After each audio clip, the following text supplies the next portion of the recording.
So with all this heat, just remember in January or February, you have to go a day or two without complaining about the cold.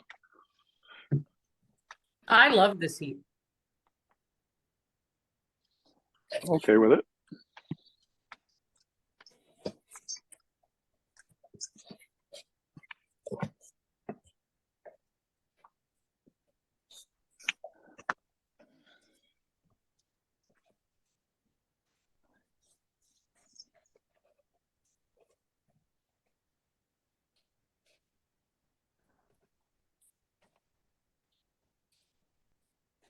Hey, Bets.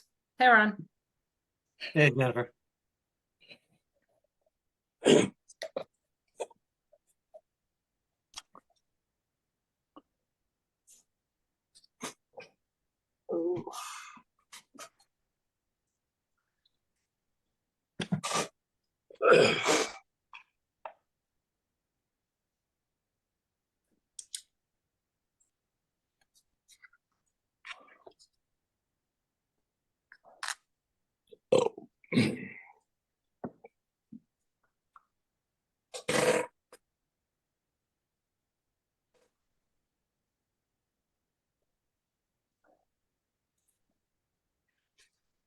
Maury coming tonight? Oh no.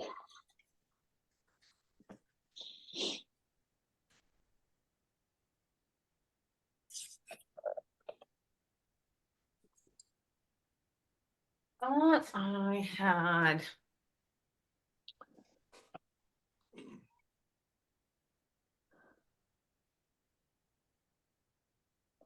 Maury is not coming this evening. Okay. Oh, I've got to leave at 2 o'clock.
Yeah, everybody's all ready to go, all eager.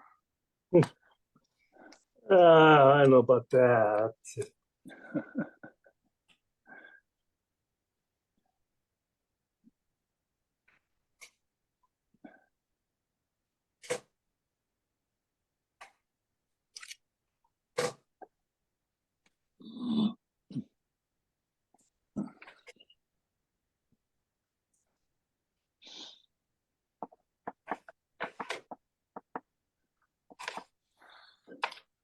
Hey, Alyssa.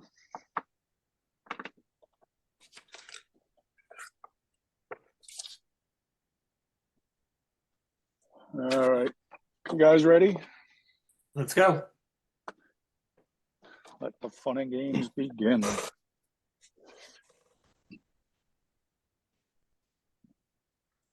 Recording in progress. Thank you. Good evening and welcome to the July 17th meeting of the Falmouth Conservation Commission. This meeting is being held virtually via Zoom video conference and is also being broadcast by FCTV on cable channel 9. As this meeting is being recorded by Zoom and broadcast by FCTV, please be cognizant of what you say, how you say it, and what can be seen and heard in your background. We are missing one commissioner tonight. However, we have a quorum. We're moving forward. Just as a reminder for commenting, I'll call on each of you in turn, so let's refrain from speaking over each other. Also, all votes are done by roll calls, so when I call your name, please state your name and your vote for the record, even if you've made the motion or the second. To our public participants, at any time during this meeting, you may enter any comments or questions via the chat function. At the appropriate time, they will be read into the record. If you'd like to be heard on a specific hearing, let us know via the chat function. Then at that time, I'll call for public comment. When you are selected, you will be moved into the hearing as a participant. As such, you must have your video enabled, be succinct and respectful of others. Public comments will be limited to 3 minutes each.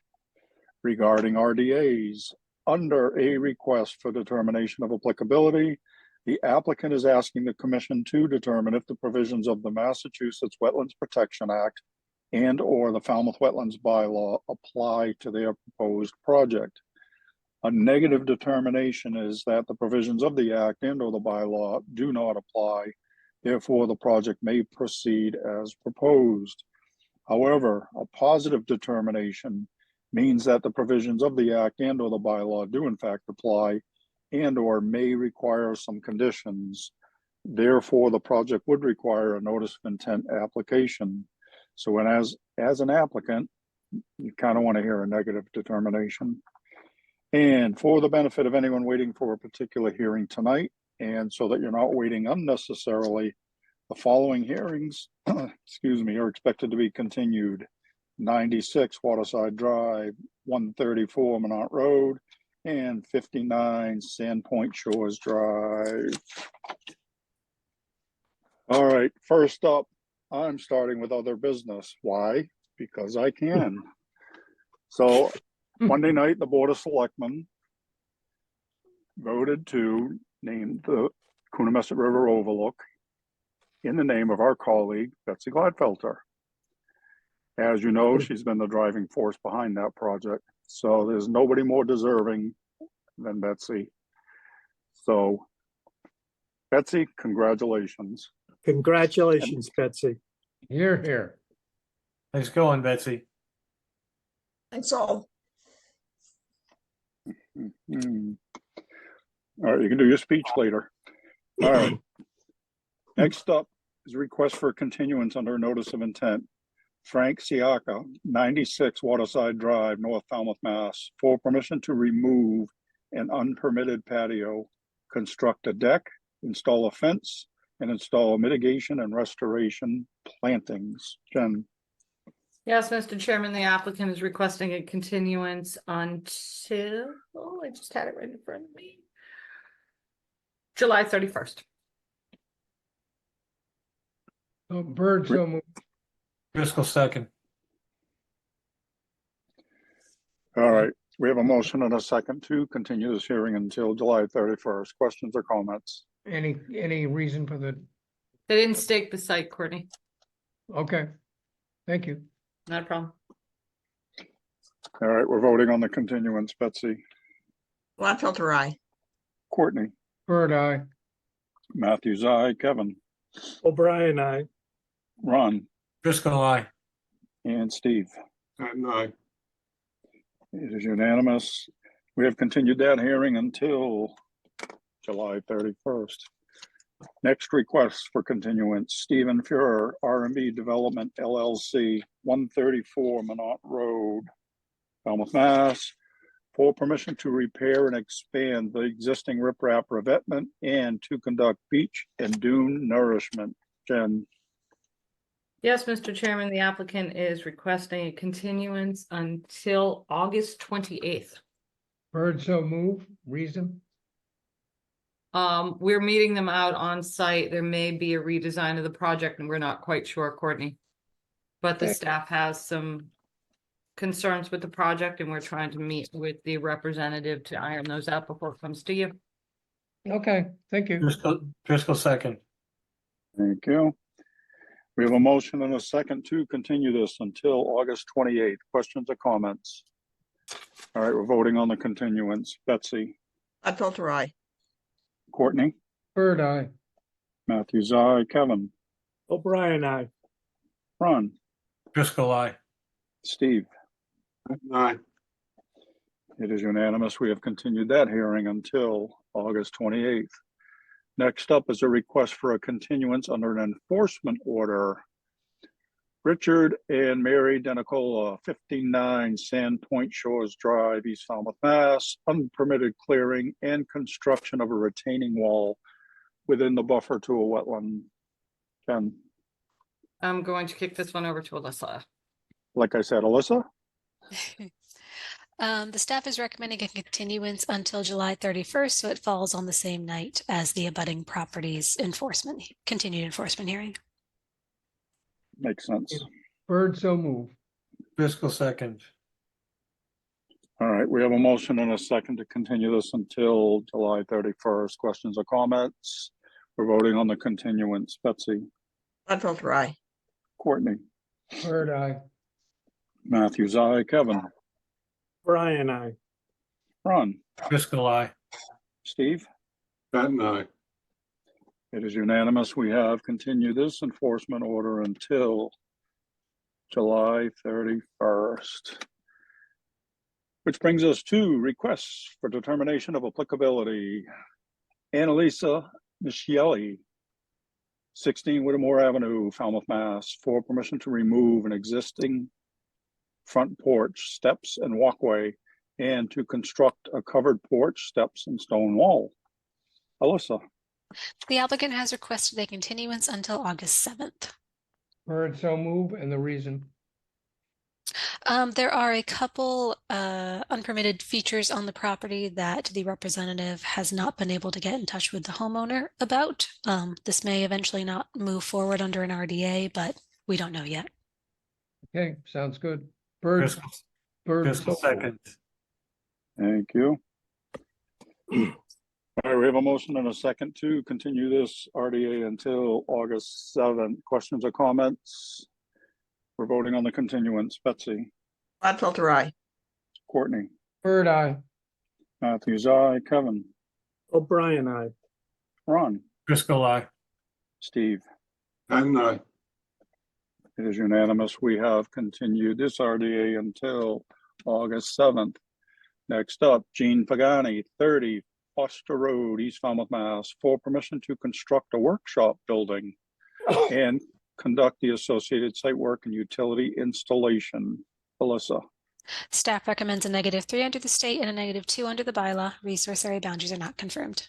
Bird, so move. Driscoll second. all right, we have a motion and a second to accept staff's recommendation. Questions or comments?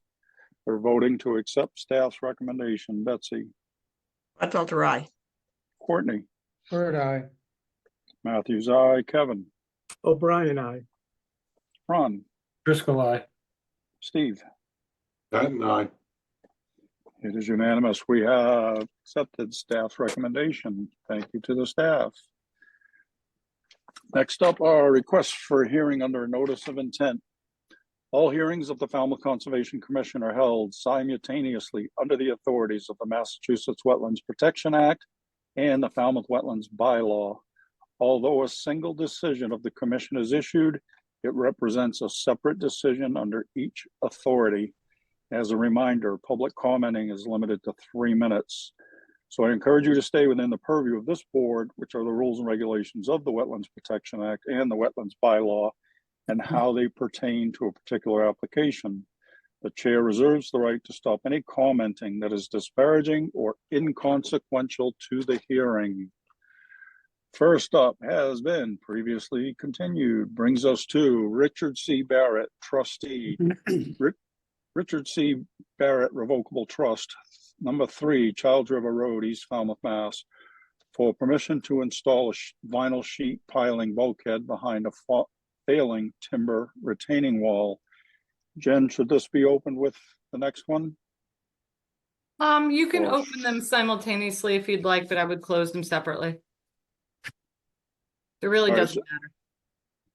Okay, we'll do it separate. Just everybody keep in mind that there's 2 neighboring properties in Yep. this. So, Jen, Yes, Mr. Chairman, I promoted Mike Borselli up to present his project.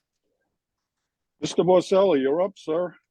Thank you, Mr. Chairman, members of the commission. For the record, Mike Borselli, Falmouth Engineering, and I represent the applicant for both number 3 and number 9. With your permission, I'd like to share my screen. Yes, sir. I'd like to first share with you an aerial photo of the site, just for orientation purposes. Number 3 and 9 are shown right at this corner of Childs River Road. There are 2 lots, separate lots with a driveway, no houses. They're not developed as residential properties. Along the waterfront is a licensed dock, which is part of a larger continuous dock that actually goes beyond our site to the condominiums just south of us and runs along the entire shoreline of the condominium development. Boats tie parallel to shore along this bulkhead. This is directly across the river from what used to be Edwards Boatyard. I think it's Bosun's Marine now. You reviewed a significant bulkhead reconstruction project and big development of redevelopment of this marina. You can see that all the boats are stored here and the slips are in and the bulkhead is all installed. This is just south of the Route 28 highway.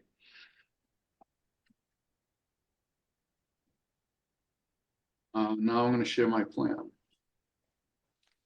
So the 2 lots in question are lot 152 and 153. They also have street numbers, number 3 and number 9. And you can see the dirt driveway that leads down to the flat area of the lot. The trees were located on the upland part of the lot. This bulkhead is highlighted. You can see it in this brown color. Just to the very bottom left, you can see where it blends to the condominium dock and bulkhead. It's one continuous system. The water frontage is Childs River, which has wetland resources, land under the ocean, and land containing shellfish. To the north is a narrow band of salt marsh. And in and behind this wall is some erosion that is now such that has a slope in it. It is in a flood zone. So we've delineated the top of it as a low profile coastal bank. Subsequent to this plan, I also learned, and this is something I want to talk to you about tonight, from Division of Marine Fisheries and then your staff report, that there are some fragmented salt marsh areas behind this wall that we did not delineate. So after my presentation, I'm going to be requesting a continuance because I think there's going to be some issues and concerns that need further review that will not allow you to close the hearing, at least from our perspective, an issue of favorable order of conditions. So that the revised plan will show those fragmented areas of salt marsh. This dock that I showed in the aerial photo is parallel to shore. It's a timber dock. It's pile supported. in boats tied parallel to the bulkhead and the dock. Behind the bulkhead is an old, decades old timber bulkhead. There's Chapter 91 licenses for the dock itself and the bulkhead, and the license numbers are referenced on the plan, and they were submitted with the application. The bulkhead, as I said, is very old, decades old, and it's deteriorating. It needs attention or replacement. When I say attention, I really mean replacement, because it's certainly not something that could be repaired. So it either has to continue to deteriorate and collapse, or we have to try to find a solution to replace it. The licenses that were issued allow for maintenance, and maintenance can mean as much as replacement. This is true of bulkheads, seawalls, docks. Sometimes they need more than just maintenance, they need replacement, and that's the case here. But that being said, since there's construction activities in wetland resources, the license doesn't give us authorization to do the work. We have a right to apply for permission to hopefully get an order of conditions from you folks to do the work in a way that you can condition it such that it protects wetland resources. Which brings me to my dilemma, which I hope to get feedback from you, listen to you, and I have staff comments already, and I'd like to meet with staff on site to try to come up with some solutions, but I'd also like to see where the commission stands on our proposal. So what we're proposing to do is nothing to the dock. The dock is independent and pile supported. You can, if you look at the cross section, there are a lot of lines on here. I apologize for that, but there's pairs of timber piling, 12-inch diameter timber pilings that have cross bracing, and then stringers, which have these X's, and then there's decking. And directly behind that, and I show it in red, is timber sheeting. That is part of the bulkhead system. There's tie rods under the mud here, and there's remnants of some pilings that have basically disintegrated, for lack of a better word. And the sheeting itself had been cut off. I believe the upper portions were so rotted that at some point in the late 80s, early 90s, I think, this was cut off. And unfortunately, what that resulted in is that because of the tidal action, it eroded the land on the upland side, which had probably more salt marsh than exists today. The erosion slumped and broke off the salt marshes through the many years since that activity occurred, and the new angle of repose of the ground is shown here with this dashed line in the hatch pattern just below it. And in that, I've evidently fragmented parts of some salt marsh that I need to delineate, and I'm hoping the staff can help me with that on a site meeting, and I'll revise the plan. But the DMF identified that there is salt marsh back here, and in their report actually said salt marsh is present within certain areas along and behind the existing bulkhead. And they went on to say that it wasn't delineated. Your staff report sort of mirrors that same thing. And it says they can't support the project as currently designed because it would destroy what is left of the salt marsh. So it's clear evidence that the salt marsh has been degraded because of the erosion. We see it along the shore everywhere now. We're losing our salt marshes. I thought in my design proposes to install a sheet pile bulkhead directly behind the timber bulkhead. because my experience with you folks and your staff is that it's better to put it behind the bulkhead. In this case, we can't really contemplate putting it forward of the existing bulkhead because the dock's there. It would require the entire dock to be removed, the pilings and everything to put the sheeting in. We did consider that. I talked to my client today once I found out that I had concerns from your staff, but he's not really inclined to do that.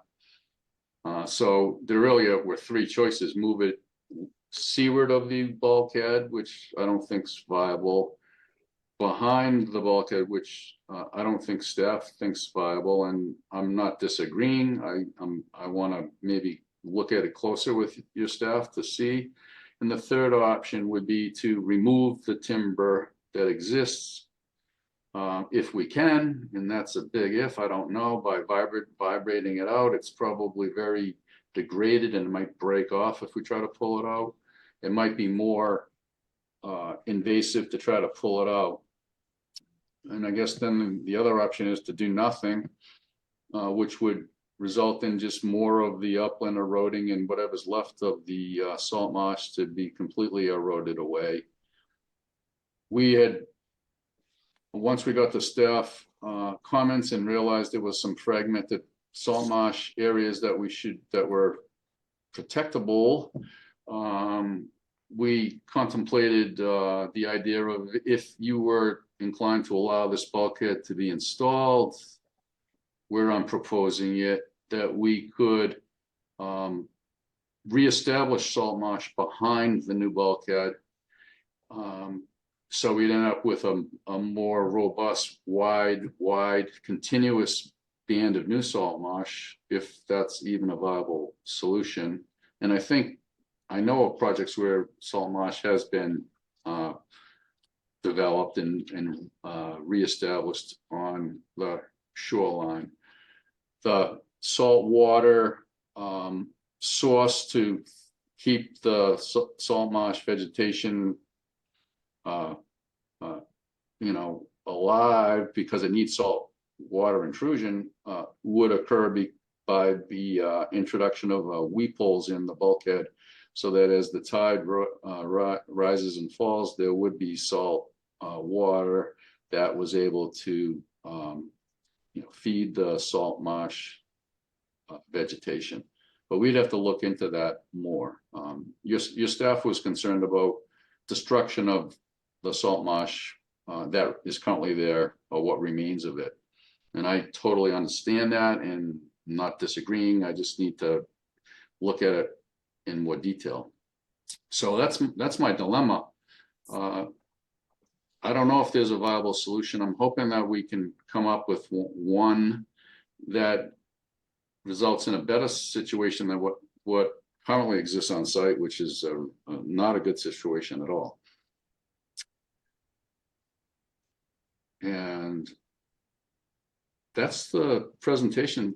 I'm very willing and open to a continuance, but I thought I should get feedback from not only your staff, but from you folks as well before I proceed. But I'm prepared to request a continuance. And I'll stop sharing. Thanks, Mike. Jen. Yes, Mr. Chairman, thank you, Mike. Couple of things. There is salt marsh present. It was identified by DMF. It was identified by your staff. We can go out there with you, Mike. We can take a look at it. I don't know how fragmented it is. Your plan back in 2020 didn't show it as fragmented, so we'll take a look at that with you. It would be helpful, Mike, when you're submitting the Chapter 91 plans, if you could submit the licenses as well, like the Word documents that go with them. Sure. Because that sometimes has clarifying information that's not on the plan, so we want to make sure, that these structures are licensed. Yep. And at this point, there were a couple license plans, as Mike noted, that had, and even in the notice of intent application in 88 filed by Holmes and McGrath, that they felt that cutting the bulkhead below the marsh would actually help the marsh migrate landward. So it was done for a reason, to cut it, to allow that salt marsh to migrate. The way it's designed, unfortunately, would damage the salt marsh. I mean, excavating out to put the tie rods in, backfilling it with clean fill, grading it, you would lose that marsh. I'm not quite sure how viable it is to try to replicate salt marsh. It's very, very difficult to do, and we're not.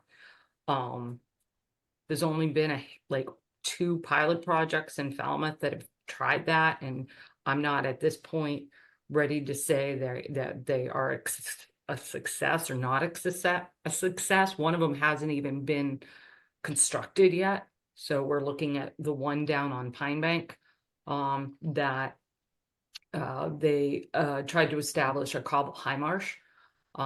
Not sure if this would be a great area for that. So our concern does lie with the fact that, it would be adversely impacting and destroying salt marsh to put this bulkhead in. Mike, do you have any idea how much erosion has occurred along that shoreline? Like, do you have like do. your old plans versus where you surveyed the shoreline now? Can you show us where that erosion is? Oh, I don't know if I can do that. I'll have to look at my old plan to Okay. see. But Okay. I've been, based on testimony in discussions with my client, he's observed over what made him act was it's on an accelerated pace here. He's observed about 6 feet of retreat of that slope between the bulkhead and the fragmented salt marsh. He's seen about 6 feet, he tells me, of retreat, and an average depth of soil loss of about 18 inches. That equates to about 30 to 40 cubic yards of soil that's eroded out into the river since he's been the owner. And he just felt he had to do something. If he did nothing, if I could share my screen, I want to show you something. Sure. If he did nothing, the way you get to the docks would stay pile supported. You can see there's piers of pilings underneath the dock. But if this continues to erode, these 2 access ramps from the upland would get undermined. This would just continue to erode back, and he'd have to build longer ramps to get to the dock. That's like the ultimate, if there's a no, do nothing solution. That's what we'd be faced with. I'd much rather have longer ramps with through flow decking over the marsh than, basically, if you put those tie rods into that marsh and then excavate that out and backfill it, that marsh is gone. And that is a real concern of the staff's, but we will, go out there with you, Mike, look at it. If I could clarify the tie rods, What was that? if I could clarify the tie rod installation, Sure. just so you're clear on that. These are helical tie rods, so they're installed with no excavation. They're basically drilled in from the face of the bulkhead with an excavator is mounted in the upland and it can reach over and actually installs the helical. So to install those tiebacks, there's no excavation required. But yes, there's definitely, I'm not trying to belittle there's activity in and around a very fragile fragmented salt marsh. And we thought we were doing the right thing to try to protect what's left of it by doing this. And we could even reestablish more, possibly. I'd have to look into that. Yeah, we would have to really discuss that, because again, we'd have to look at whether these types of projects are successful or not. It did say somewhere, I thought, Mike,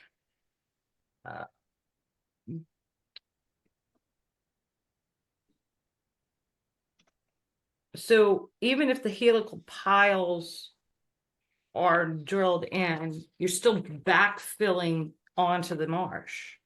I mean, it clearly shows that in your plan.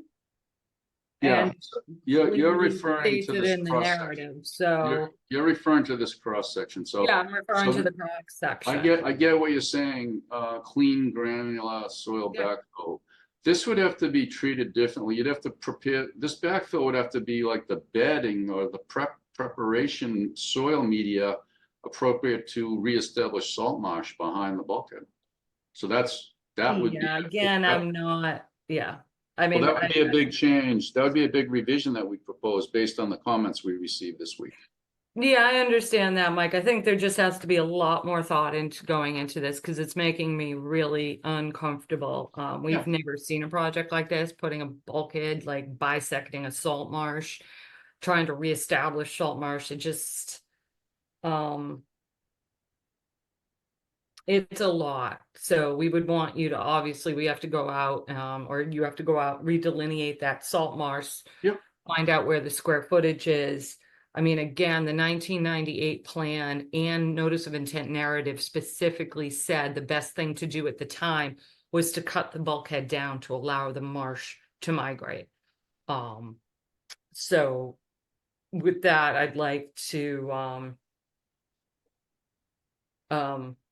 I guess officially add that notice of intent and that record into the file. And we can send you over that, Mike. It was Yeah, the I'd love to see that. yeah, the 1998, I believe, notice of intent filed by Holmes McGrath. Okay. Okay. I think that's all I have for this point. I think Mike understands the challenges he has with this project. And until we really look into it and go out there and Mike explores alternative designs, that's all I have for right now, Mr. Chairman. Got a tough Thank one, you. Mike. You really do. It is, it's a dilemma, and that's why I wanted to open the hearing, and I didn't want to just continue it off out of hand. And I was hoping for some expert advice by some members that are familiar with coastal sciences, not to mention any names. Somebody who Hint, just hint. got an overlook named after them. Alyssa, Who that is. Nothing to add. Thank you. all right, Betsy, you're in the hot seat. Mike's looking for you to provide his solution. Yeah, Mike, I think you came up with your solution. Make longer ramps. This is exactly what's supposed to happen on the coast. It's really important to provide areas where salt marsh can migrate inland. And that's what's happening. But if I could just counter, not argue, but just counter your point, the salt marsh seems to be eroding away, not migrating in because of the tidal action. It seems like we're losing salt marsh, not gaining salt marsh. Eventually, it'll establish itself. Just, it takes time. So there'd be an erosion that would reach like equilibrium and then it would start to regrow back. Correct. It's the Mother Nature, Father Time. I mean, that's what was asked for what was it, 1988? Correct. Yeah. I will provide, I will send the commission, we will send the commission the 1998. We have a series of plans for these parcels. We have 98, we have done by Holmes and McGrath. We have a 2000, I believe, 2 or 3, Mike, from you. For the on dock repairs only. dock repairs. We have the COC plan from that, I think was done in 2020, Mike, maybe 2019, something like that. We can provide all those plans to the board. We can also provide that both notice of intent filings, the one from Falmouth Engineering in 2002, 2003, and then the filing from 1998, which specifically discusses cutting the bulkhead for the sake and for the health of the salt marsh.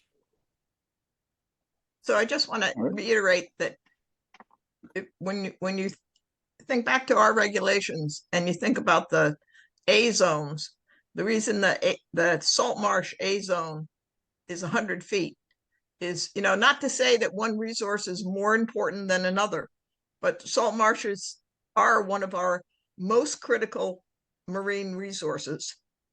Mhm. And if there's some salt marsh there, and part of a coastal bank, as you know, one of the functions of a coastal bank is to provide sediment for downstream beaches, and eventually that slope will stabilize itself, and the salt marsh will become much healthier. Understood. That's all I have for now, Jamie. All right. Courtney. Courtney, you're up, Court. I think we need, you need to give some more thought on this, the ramps being extended back, as Betsy suggests. Anything else? Yep. No. All right. So, Mike, I think you said this, but I'm going to ask, I kind of have a multi-part question. So, and I guess Mike and Jen. So doing nothing would allow the existing bulkhead to just rot away. And wouldn't that speed up the degradation of the salt marsh? I know what Betsy said, so I'm certainly not disputing that. But it just seems to me that if it's already eroding with a partial half-rotted bulkhead in place, isn't it going to get accelerated if what's existing is allowed to continue to rot away? Well, I'm going to answer that by saying it'll rot away until it's below the mud line, and then it won't rot away anymore. So you'll have this erosion that basically erodes to what's the now top of the old timber bulkhead, and on both sides of it now it's almost level with the soil. I mean there's a little lip on the seaward end, but it's basically reaching like an equilibrium where it was cut off, so that it'll be, the slope will just cover it, and now there'll be no more vertical difference from the upland to the wetland side, and it'll probably reach equilibrium. I don't know when or how Okay. far back it'll erode before that happens. And is it a fair question to ask how far back landward is the salt marsh on average? Oh, it's all fragmented, but on average, it's probably like 4 or 5 feet, maybe at the most. It's like a meandering, fragmented strip along the backside of the bulkhead.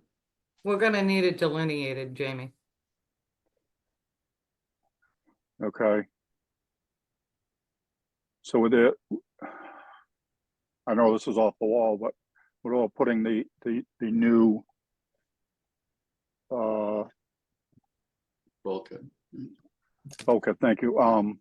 Further back, 10 feet away. I don't know. Well, that was one thing we thought about, proactively install a bulkhead well beyond the landward of the edge of the salt marsh, and then let nature do what it's going to do, and it would erode back to that new, and then expose that new bulkhead eventually. Yeah, I guess because the sheet pile would be driven in, so you wouldn't be creating any more issues. Well, it's not a completely off the wall idea. I mean, you drive it and it would be there anticipating erosion occurring over some period of time. And then when that erosion occurred, it would expose the face of the bulkhead. Okay. I don't like that idea. Not sure I love that I had a idea. feeling you wouldn't like that idea. Yeah, I don't know. I was answering the chairman's question. I mean, Yeah, that's fine. we also have to, kind of determine what is causing the acceleration of that salt marsh. if your client is correct and it is eroding at an accelerated rate, there's not a lot of wave action up there. I mean, you are in the upper reaches of Childs River. So all that is being caused probably by boat prop wash and all the boats up in there. Well, you look across the water body and you see what you have. I know, you got the marina right there. So I mean, there's a lot of it's not normal wave action that's It's probably good. causing It's- that. It's probably all of the boats from the marina Yeah. to the dock to the condos dock and everything else up there. Yeah, I'm not a coastal geologist, but we do see accelerated erosion, obviously, on all our because of sea level rise, but then you have a marina directly across. The two things combined are probably exacerbating it. Correct. Correct. All right, my last question, I think it's more for Jen. Didn't we do a salt marsh restoration down in Great Bay? Like, I remember Mary and I looked at it. Great With- Bay. I believe. We've done one over at Pine Bank to establish like a cobble high marsh. We permitted one in 24 Willis that hasn't even been constructed yet. Right. We tried the salt marsh pillows over at up in Bourne's Pond off of Davisville. Kroll. Kroll Road, where there was a huge fiber roll array. I think it was a Holmes McGrath plan. Tim was on it. Wilkinson did that, and they tried to establish, they tried to augment the existing salt marsh they were there with, he was trying out salt marsh pillows. We would have to go back into our photos to see how that one did. Okay. But that, I don't remember one over on Great Bay. But I could just, I remember talking about it because I think it was a Wilkinson design. I'm not pushing them or again, Wilkinson anything, did just- the one over Magansett on Pine Bank. yeah. Okay. We did the salt marsh pillows on Kroll Road. And then we permitted something on 24 Willis, but that hasn't even begun construction Right, yet. you said that. Yep. Yeah, and then I don't Okay. know, I can try to think, Jamie. I don't remember. Yeah. Okay. I know, it's just something to think about because it's, It's hard because you have to get that peat layer right and everything else, the medium right underneath. It's not easy. oh, there's got to be projects somewhere where people have tried that. All right. So something to think about. All right, Kevin, you're up. Boy, I haven't a clue what to say.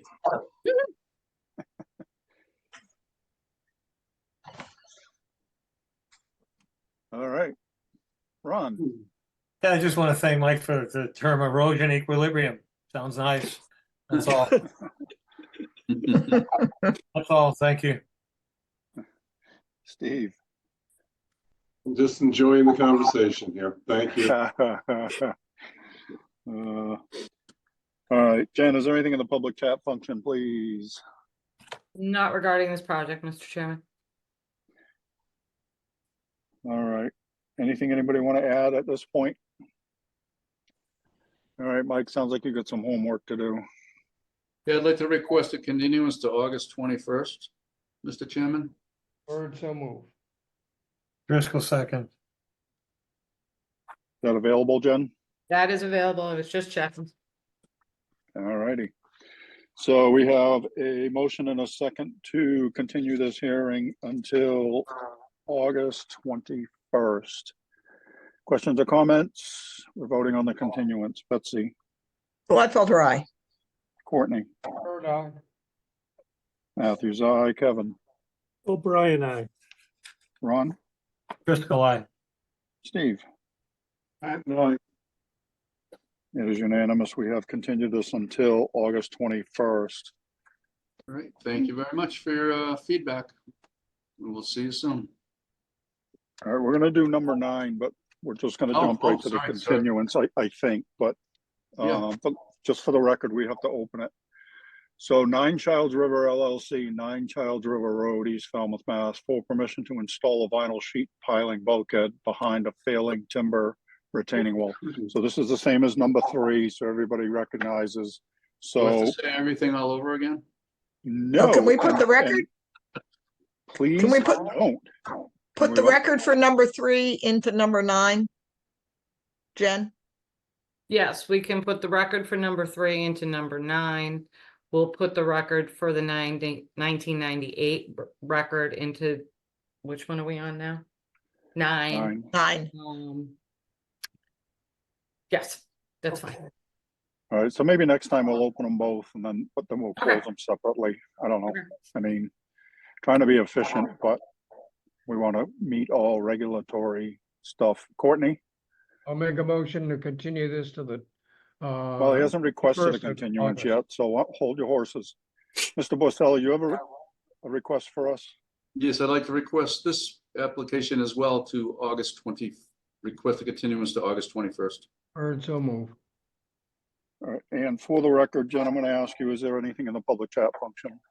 Nothing in the public chat regarding the project, Mr. Chairman. Thank you. All right, so we have a motion to continue this until 8:21. Let's Just hold for a second. All right. We have multiple seconds. So, again, we have motion and a second to continue this to 8:21. Questions or comments? We're voting on the continuance. Betsy, Gladfelter, aye. Courtney, Third eye. Matthews, aye. Kevin, O'Brien, aye. Ron, Driscoll, aye. Steve.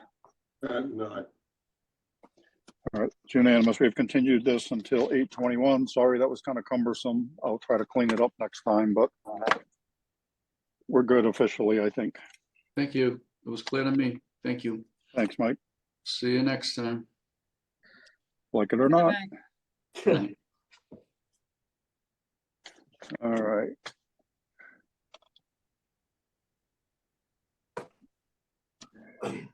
Brings us to the next one that already been continued, brings us to continued request for a hearing under notice of intent.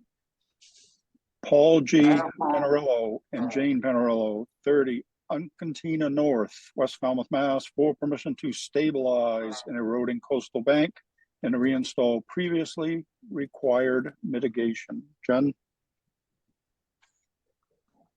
Yes, Mr. Chairman, I have promoted Joel Kubik up from the Woods Hole Group to present his project. Nice to see you again, Joel. Is there anybody else on your project team I am promoting up? Can you please promote Gwen Fall and Paul Panarello? Okay. And Alyssa, for the record, this hasn't been open, so the quorum is all of us. Thank you. Joel, you're up, sir. Welcome back. Mr. Chairman. Joel Kubik with Woods Hole Group, professional engineer, professional land surveyor, representing Paul Panarello, who's the property owner here, and Gwen Fall is here with me from Woods Hole Group as well. So this project is you've seen this about 10 or 11 years ago. This revetment was reconstructed. It's been there since before the 50s. And as part of that reconstruction, there was an area of erosion above the revetment that was replanted with native vegetation. That area has begun to erode again at the base, and the current owner, Mr. Panarello, who's bought it since that revetment was reconstructed, would like to stabilize that coastal bank with additional stones, similar to what is just next to that erosive area. And I can share my screen and show you some pictures so that we can Thank you. review that.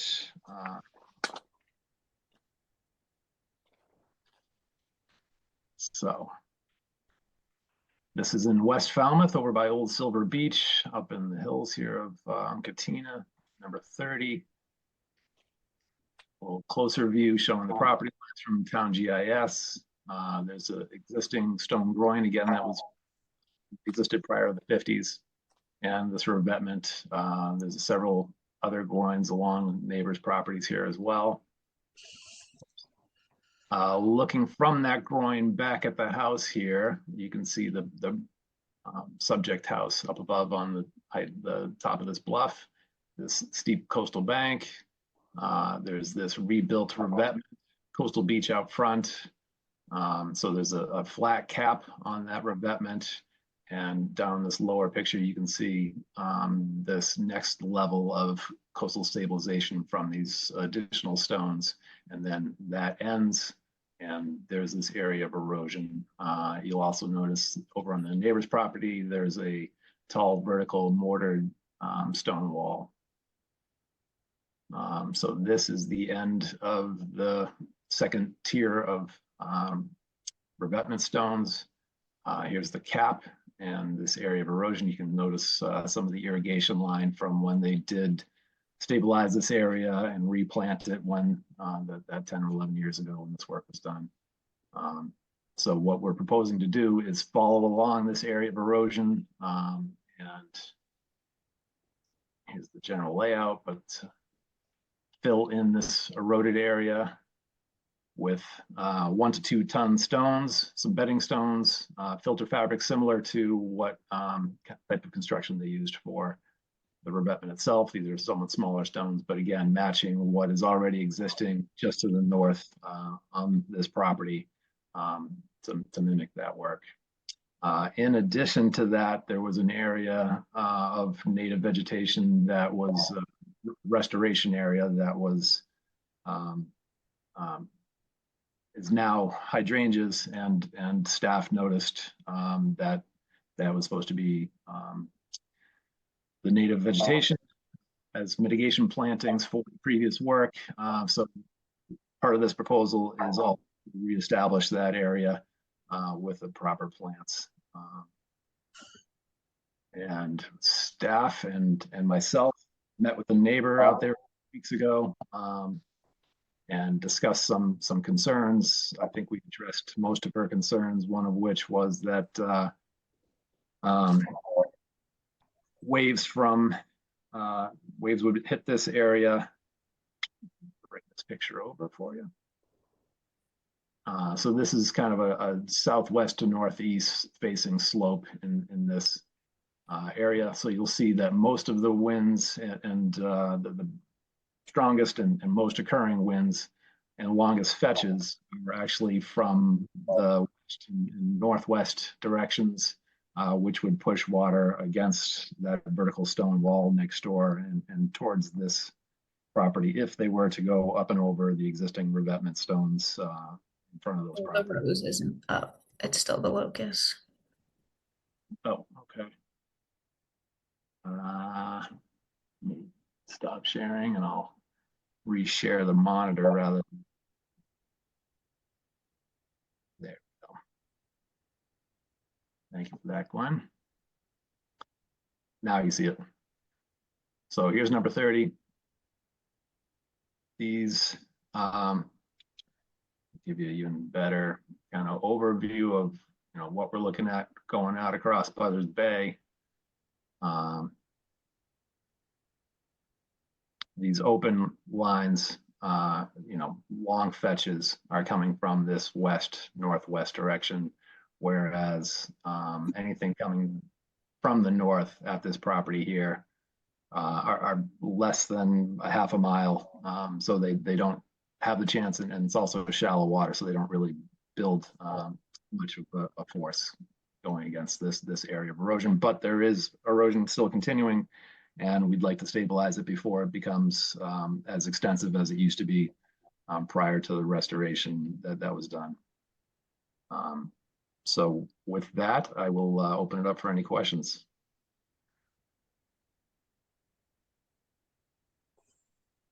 All right. Thanks, Joel. Jen.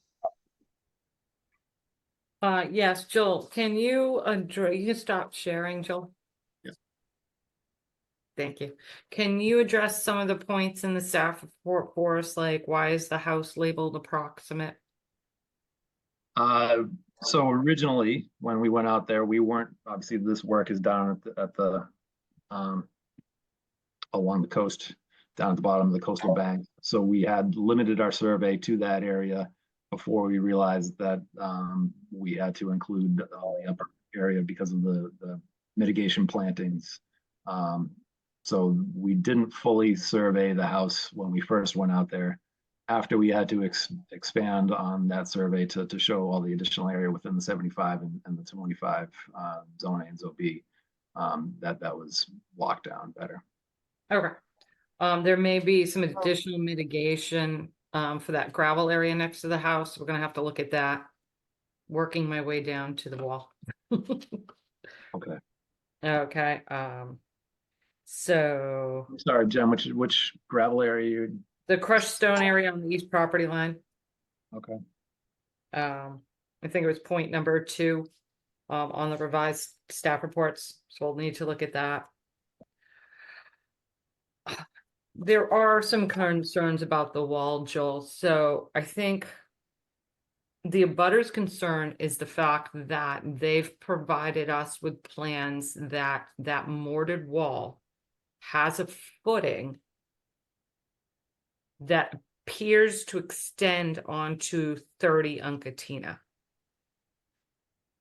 And if you have to excavate down to put in your stones, how are you not going to damage the footing for that solid wall? There wasn't an awful lot of excavation required for this. I can't imagine that we'd be hitting a footing, but I'd love to see those plans if you can make those available to us. I'd be happy to make them available to you. I think it really would be worth your while to take a look at them. We haven't had time to look at all the plans, but there does appear to be a footing. I don't know if it extends on 30, but I think it's worth taking another look at for your client's sake, for the neighbor's sake, so that, no damage occurs to a neighboring property. They're very concerned. They were unable to be here tonight. And if that footing does extend onto 30 Uncatina, then we're going to be concerned too. Because of any structural damage to that mortared seawall like that could cause a lot of problems on that coastal bank, and we want to avoid those. I'm sure Mr. Panarello does as well. Like I said, there wasn't intended to be any extensive excavation there. To be Absolutely. putting these stones in, this is essentially almost on the surface. So I think no it's worth attempt just to taking a second look at it, if you don't mind, Joel. if you could provide those plans, I'd love to look at them. Absolutely. Unless we have them digitized, correct? They were emailed yesterday with the staff report. Okay. So there we go. So if we can just take a look at that, that would be great. The barge is going to be on what side of that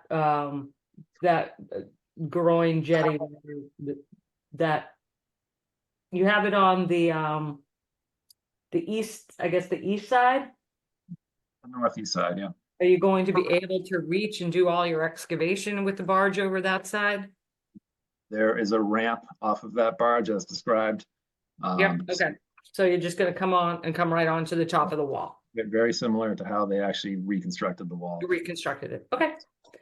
I think my only concern is how you're gonna tie into to that solid mortared wall. I mean, we see reconstructed revetments all the time. This isn't anything new to us, but again, there is some real concern about the footing, because we usually don't see them against like a solid, like vertical wall like that. So just want to be extra careful that no damage occurs. Because again, anything that happens to that vertical wall could severely damage that coastal. That's all I have, Mr. Chairman. Thank you. Alyssa. Nothing to add. Thank you. All right. Commissioner comments, Courtney. No comments. All right. I would think if most of your work is going to be on the surface, Joel, that, encountering that footing, you wouldn't be excavating it. You might be meeting up to it. You could even be landing on top of it, but I wouldn't think digging up, down around it. I mean, any house construction wouldn't, you'd want to meet it. You wouldn't want to cut into it, so. Kevin, Okay. No questions, Mr. Chairman. Thank you. all right, Ron, Just a clarification, is there an easement for that footing to go from 24 on and be buried on number 30?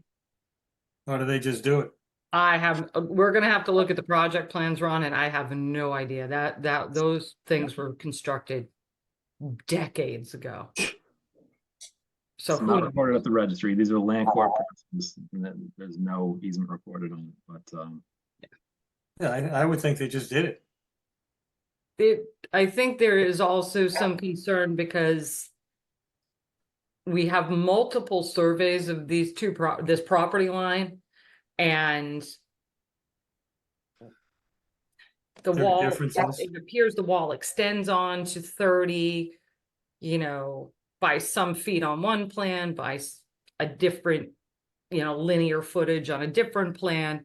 So, I think it's just worth taking a look at, just to alleviate everybody's concerns, to make sure the contractors know it's there, if it's there. And to make sure, Joel, that your design doesn't impact it. Not saying that it will, but once you walk away and we get a contractor in there, if they're not aware of that, they may, just doubly sure. understood. I mean, there's always some field work, that has to be done, especially by an existing structure like that. They'd be usually digging by hand. This isn't major excavation in that area. These stones are essentially laying on the surface. Yep. And I would hope that footing is 4 feet below the grade there. But I don't know how it was You could just, constructed when again, it was, take a- but again, yep. Just They take a would look have to- at it, make doubly sure that your Well, design. sure, but without digging that up, I don't think we'd know for sure. And that's one of those things that happens when you start doing this work. And Yeah. that's why you get a reputable contractor to do it. No, I understand, but we can still take a look at the old plans and see. Well, look, Thank you. but going forward in our conditions, that one of the conditions would be to have a pre-construction meeting. Oh, absolutely. So, Ron, anything All else? done. That's all. Thank you. All right, Steve, I don't have anything to add. Thank you, Mr. Chairman. all right, Betsy, Yeah, my concern is mainly the tie-in. That's always a problem with these wall reconstructions. And it sounds like Joel is gonna look into it, all or right. maybe Gwen's gonna look into it.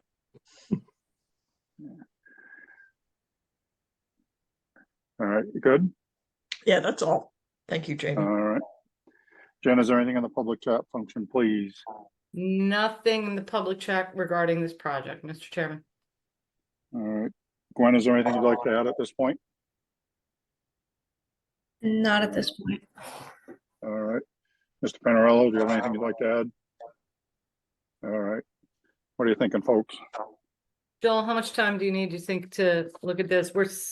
We are buried on the 31st. The first available I could get you on would be the 7th of August. Would that give you enough time?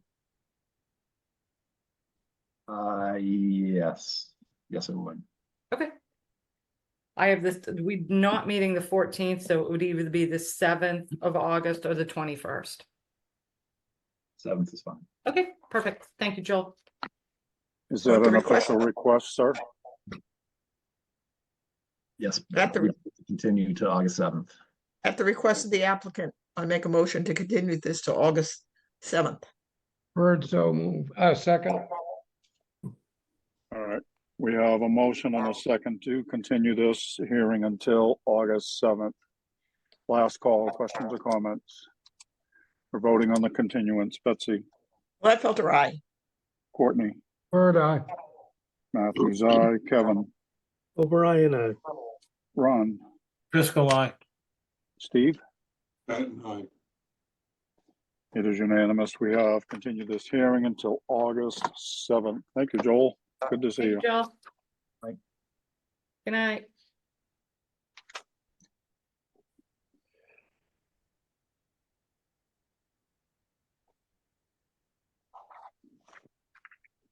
All right.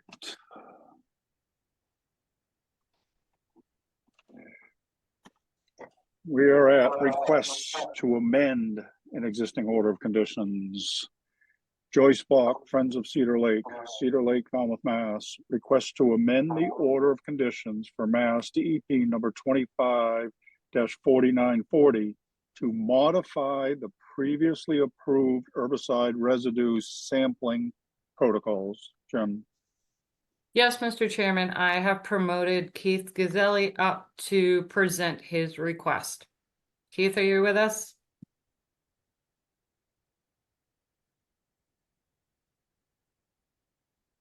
Keith, you need to turn your video on, and we're not hearing you yet.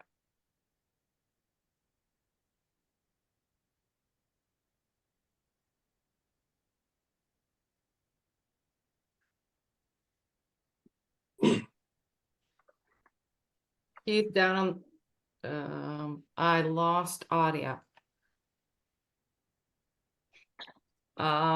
You know what? We can table this, Keith, and we can come back to you after the next request to amend.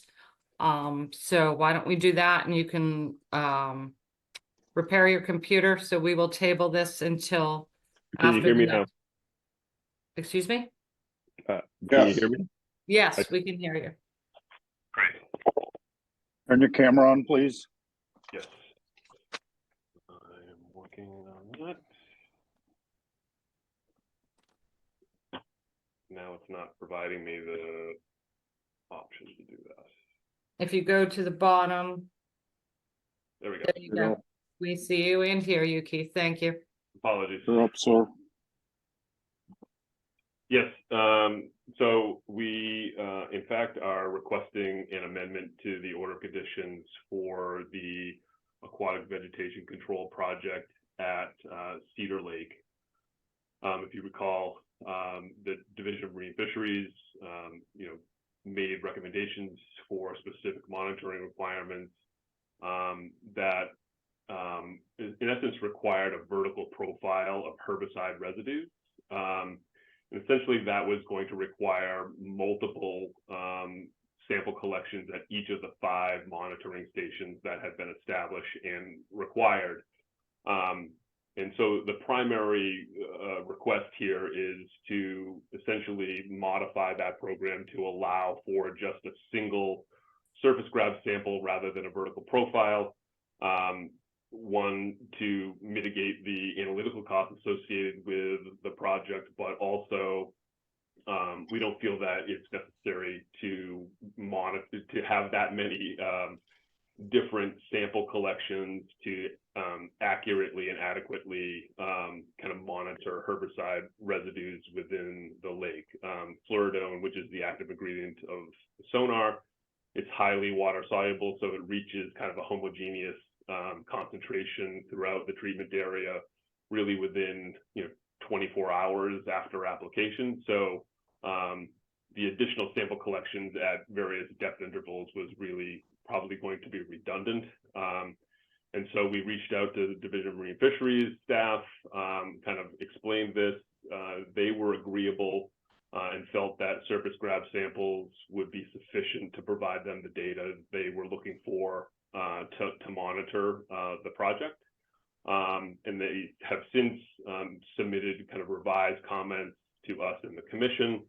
And we have really tailored our amendment to be commensurate with those new revised comments.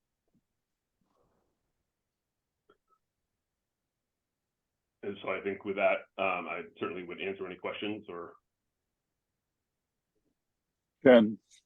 Yes, Mr. Chairman, we would defer to the Division of Marine Fisheries for the sampling protocol. So if the division is, if the division has approved this, then staff would recommend that we issue an amendment following the monitoring protocols from the Division of Marine Fisheries.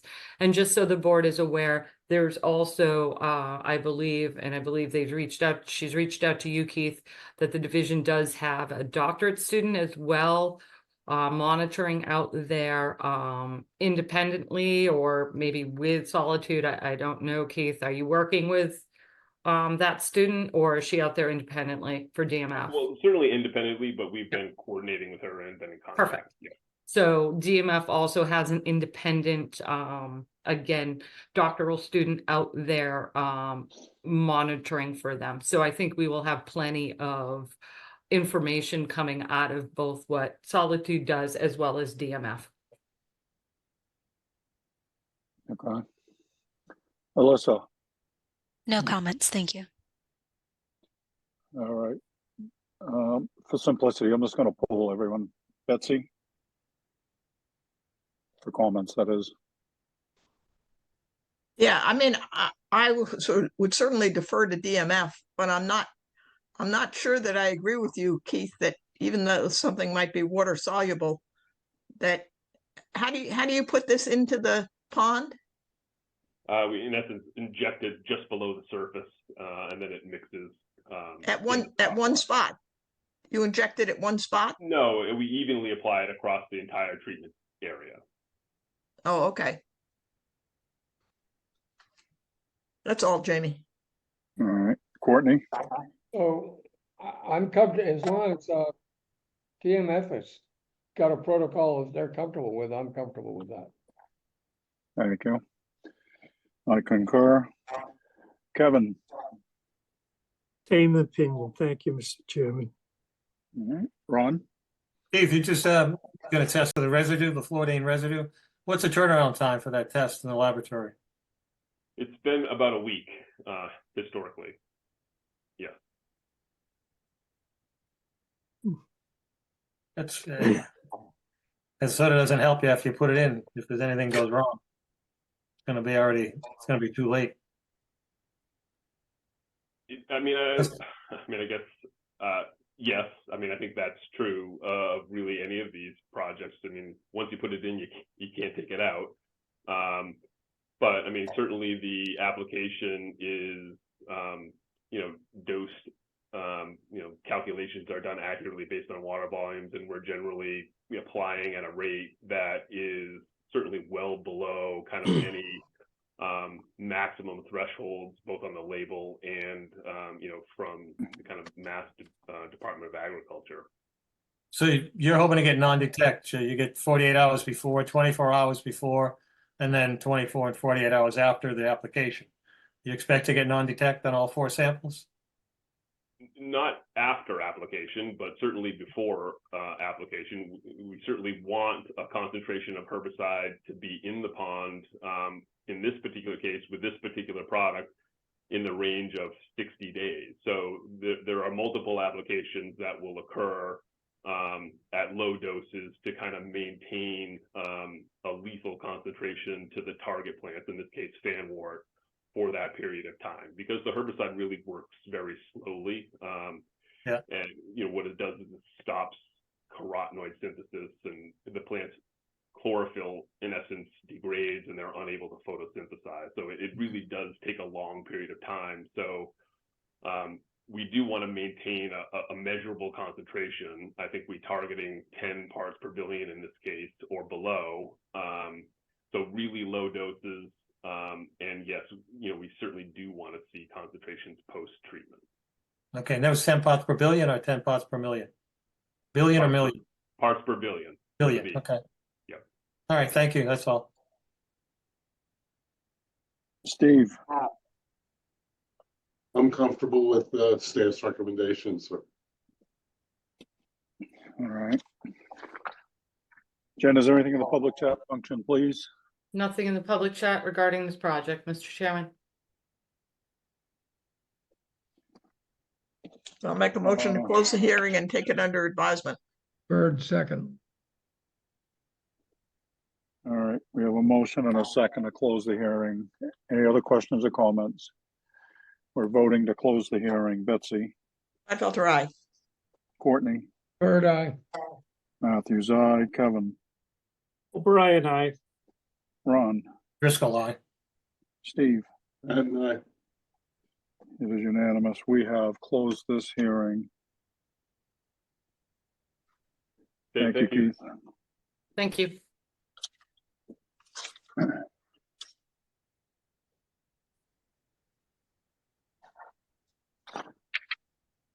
All right, next up.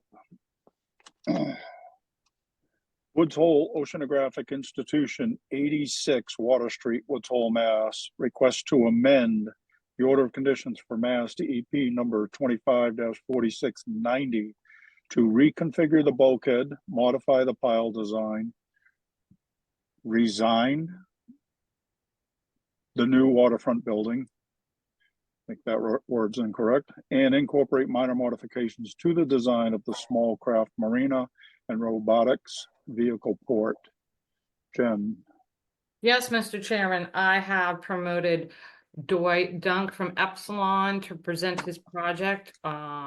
We also have Eliza Cox. Eliza, I forget your law firm's name. I apologize. We have Leslie Ann McGee from Hui. I believe, Leslie, you're the project manager. And who am I missing? And Rob Mounier. Oh, Rob, also from Hui. And we have a couple of Anybody else on your engineers. project team that I should be promoting up? We have two engineers from the two gentlemen from the engineering firm. It would be David Jones and Mark Brazard. The really Okay, I'll be promoting Mr. Jones and then Mr. Broussard. I am promoting right now. Thank you, Dwight. and we expect, really, the other members of the team are here to respond to, questions, comments. So, we know you have a full agenda, so we like to try to keep it as brief as possible, but still be thorough and respond to your comments and questions and answer your questions here.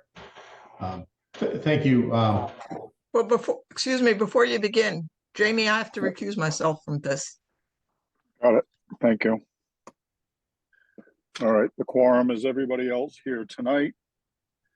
Mr. Dunk, you're up, sir. Great.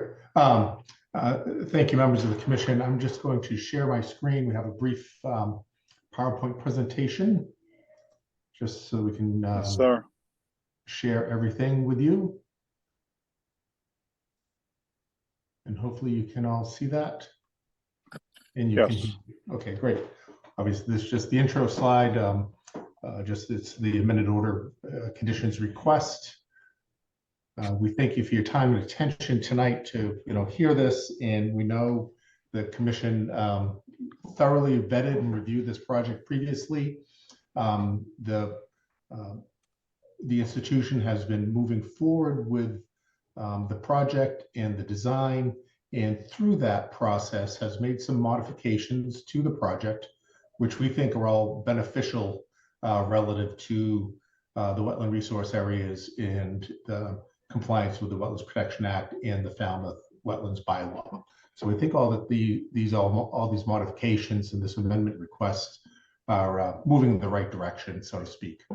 So the elements here that have been changed since the order of conditions was issued. One is the revised bulkhead design. The new bulkhead is being located landward of the existing bulkhead to reduce the occupation of land under the ocean, as opposed to the original plan where the new bulkhead was going to be placed seaward of the existing bulkhead. And there are also some minor design modifications to the small vessel port on the east side, basically at the Eel Pond entrance channel and over at the robotics vehicle port. The revised pile design reduces the total number of piles. I will admit that we had an error in our written description. We had identified 94 30-inch piles. It's 84 30-inch piles and 10 24-inch diameter piles. Again, that is a reduction in the number of piles and a reduction in the area of land under the ocean. And the new waterfront building has been designed, relocated, redesigned so that it's outside of the 25-foot offset from the FEMA VE zone. And I just want to run through this table that's in the amended order request, just to share with everybody here tonight, the comparison of the existing conditions, the approved project, the revised project, and then the difference between the approved project in the proposed revisions. Again, showing the reduced number of piles, the reduced area of land under ocean occupied by the piles. The area filled for the dock rebuild, that's with the bulkhead move, basically existing conditions is NA, that's the baseline. And so then we had the approved project that had an increase because of the bulkhead being located seaward and the new bulkhead being located seaward. Now we're moving that back, and we've also reconfigured some of the site. So we have a 4,000, a little over 4,000 square feet of reduction there. Dredge volume remains the same, that doesn't change. Because of the reconfigurations, we actually have a little less of the work within 50 feet of the eelgrass. Building within the FEMA VE zone, that was always outside of it. And then, as we said, with this redesign, the project now could be completely located outside that 25-foot offset. With these changes, there is a slight change in impervious cover. It does increase slightly from the approved project, but the key here is it's still a reduction from existing conditions to the proposed project. And what we're trying to show here on this image is just an overview of the changes to the bulkhead layout. As I said, the original design was outboard, and now it's going to be inboard. We have the small vessel port and the robotics port. And basically what WSP and re-evaluating the site, looking at the design, is able to put a new bulkhead, new support system inboard of the bulkhead, have the pile caps, and then extend and cantilever out and have a pile supported pier over the existing bulkhead. The commission did ask us about that during the original project. And the data, the information, photographic information from the construction back in the 60s suggested that this area of fill was had quite a bit of debris in it. There were then subsequent photos of that construction site found in the Hui archives and the Hui files, and that material had been removed. That was the concern about trying to do this design in the first place, that there would be obstacles to driving any type of piles or anything like that to support this. But that has been allayed, and this design has been done to avoid that impact. The approved vessel port was this layout with a slight angle relative to the new bulkhead alignment, and the revised actually has brings it out so it's more perpendicular along the north and the south side. But it's still, basically the same, to support the small vessels that Hui operates, but it's just a slight realignment of that area. And likewise, the revised robotics port, basically this slight change in the layout, it reduces it by one pile, but it's in the same location, and without the oversheeting of the bulkhead that was originally approved, we can keep everything, with the existing bulkhead over on this area. This is just showing the revised pile design in a grid pattern to, support everything, and just showing the existing bulkhead, the proposed piles with the caps, and then supporting the bulkhead over, remembering that the Woods Hole is the deep water port. It's the only deep water port on the Cape, actually, and you can see that it drops off rather quickly. The other key element here is the new waterfront building. As we've just remind everybody, the existing high bay building straddles both the filled pier and the pile supported pier. So as Rob Munier likes to identify that, once you do for Hui, once they have to do a dock replacement, it becomes a building replacement because of that overlapping. So what will be done is in phase one, the high bay building and part of the Smith connector will be demoed. The new high bay building will be built. Again, outside of the 25-foot offset, which is shown here in the dashed red lines, with the Smith connector and the Smith building remaining in place. This is showing all the new layouts. And then in phase two, the new the Smith and Smith connector will be demolished, and the new waterfront building will be built out, heading towards Water Street, again, keeping outside of that 25-foot offset. So, again, keeping, this is just a schematic of the landscaping plan, but working to have no net loss of pervious cover. So there's a slight decrease in impervious from existing conditions to proposed. And even during phase one, there's no increase in impervious cover. So the intent here is to make sure that impervious cover is not increased during phase one and phase two.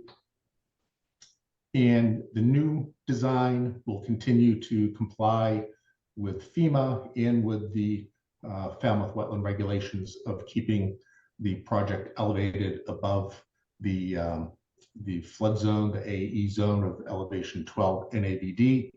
Recall that the existing dock is about 6.5 NABD. Water Street is about 6.5 NABD. In phase one, the dock will be raised to 9. The building will be at 9.5, with the water dependent spaces, which FEMA calls functionally dependent spaces. So it's basically like a garage, because Hui needs to be able to bring vessels, equipment, materials from the high bay and all those bay spaces onto the pier, onto vessels, over to the robotics port, etc.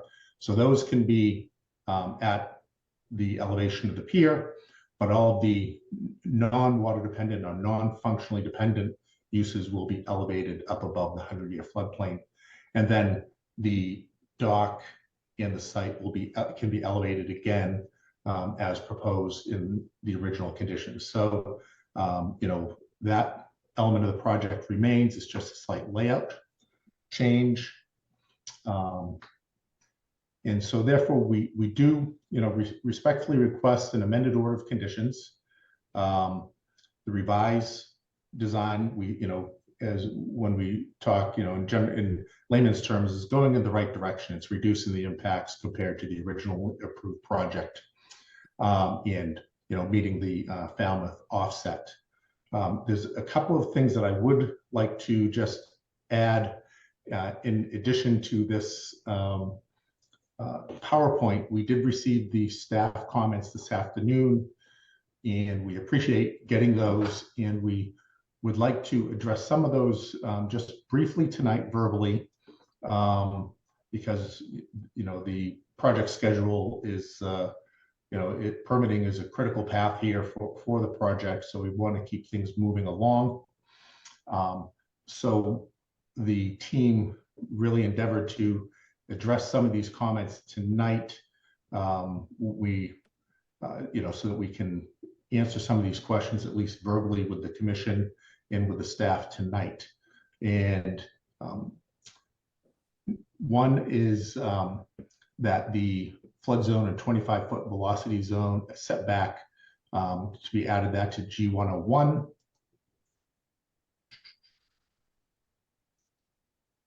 And so we have that. This is showing the phase.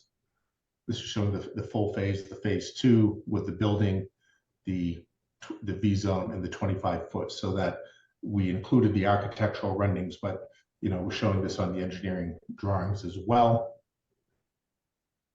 And this is showing the phase 1. Sorry, they're a little out of sequence because we pulled this together quickly this evening. But again, so that phase 1, the new building, is outside of that.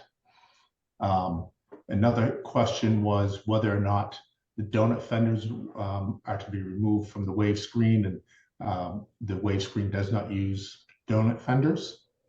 The silt boom that's shown, it is shown and will be used for phase 1. It doesn't look, when we look at the phase 2, includes the silt boom. It's really not needed for the phase 2 because that's all landside construction. And I just want to, there should be one more image here. Let me just check. Yes. And this is there's a request, and I think we can make this a little bit cleaner, or, when we provide it in hard copy, it will be a little bit easier. But to overlay, we can provide an overlay of the approved project with the proposed project. And that's what this is showing here. And you can see the changes in the port here, the changes in the overlay, no longer having the oversheeting. So this is the oversheeting bulkhead, and this is retaining the existing with cantilevering over it, the minor changes in the robotics port. So we can provide those to the commission. And there's a couple of other questions that we need a little more time to be able to respond to those quickly, but we just wanted to show the commission and staff that we're working diligently and would seek to endeavor to submit these as soon as possible, in hopes to have this continue for the 31st, and so we can keep this moving. And with that, we're available for any questions that the commission may have. Thank you. Jen? Yes, Mr. Chairman. Thank you, Dwight, for trying to answer some of those questions for us. It's just easier for us to look at the plan if sometimes they're overlaid. I know it might be a little busy, but it's helpful for us. It's helpful for the commission. It's helpful for the community to know where these changes are these minor kind of reconfigurations are. Right. When they can see it overlaid on a plan, it makes it a lot more clearer, again, to the commission, the community, everything. One thing you didn't address is on some of the project plans, and this is a kind of a minor point, but it's almost like you have the existing building in gray, but it's called the new waterfront building. It was. If there's some nomenclature issues like that, we can clarify that. I mean, it seemed like it was the old building, but it was labeled like the new waterfront structure. So we were like, okay, what's going on here? Again, making it clear for the commission, the community, all that. So you're saying no donut fenders, because they were clearly on the last plan that you had both the wave breaks and the donut fenders there. So they're gone completely. I would just like to ask David Jones to confirm that, and as for my communications with him is that, yes, I understand that those have been removed. Okay, it's just something we noticed was missing from one plan to the other, so we were just confirming that those are no longer going to be needed. Yeah, David, can you just yeah, Jennifer, absolutely. that's okay. The donut fenders have been removed. The wave screen is just a wave screen and not a fendering element. Okay, it was just an element we saw in the last plan. We don't need the silt from phase 3.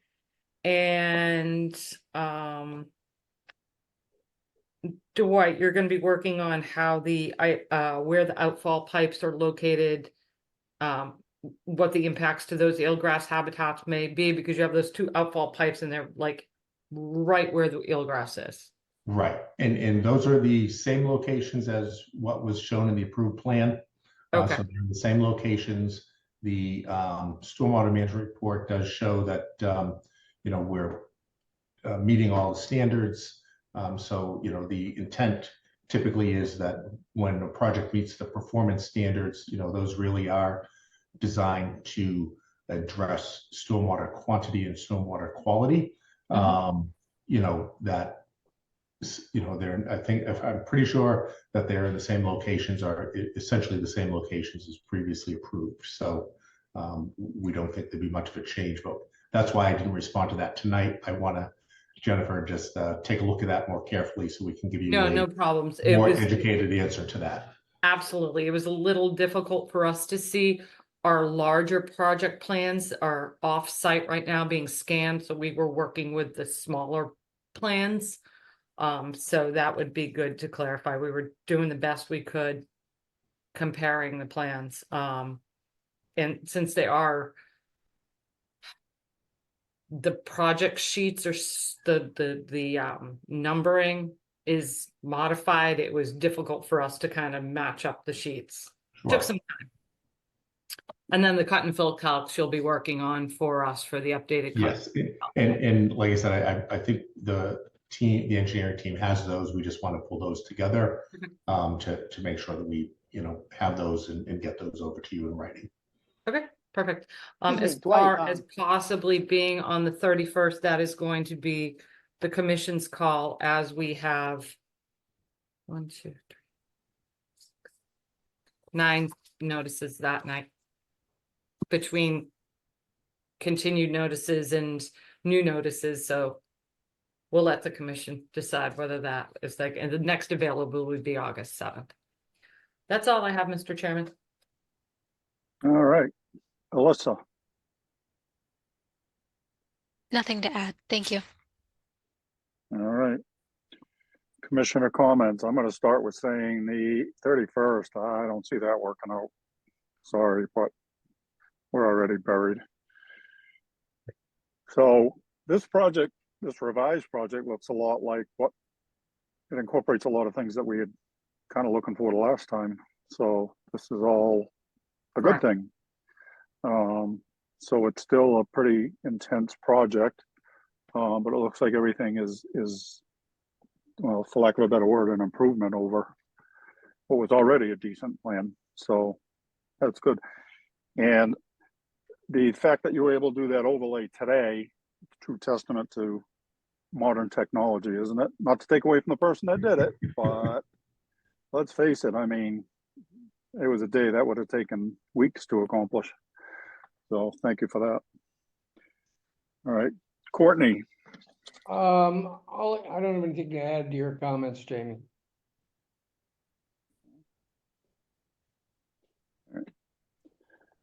Kevin. I'll second the previous comments. Thank you. All right. Ron. I'm all set, thanks. No comments. Okay. Steve. Thanks. The plan seems to be moving towards what we were asking for before, as you said. Thank you. All right. Jen, I'm almost afraid to ask. Is there anything in the public chat function, please? Yes, Catherine Bumpus has her hand raised, so I will be promoting Catherine as a panelist. Excellent.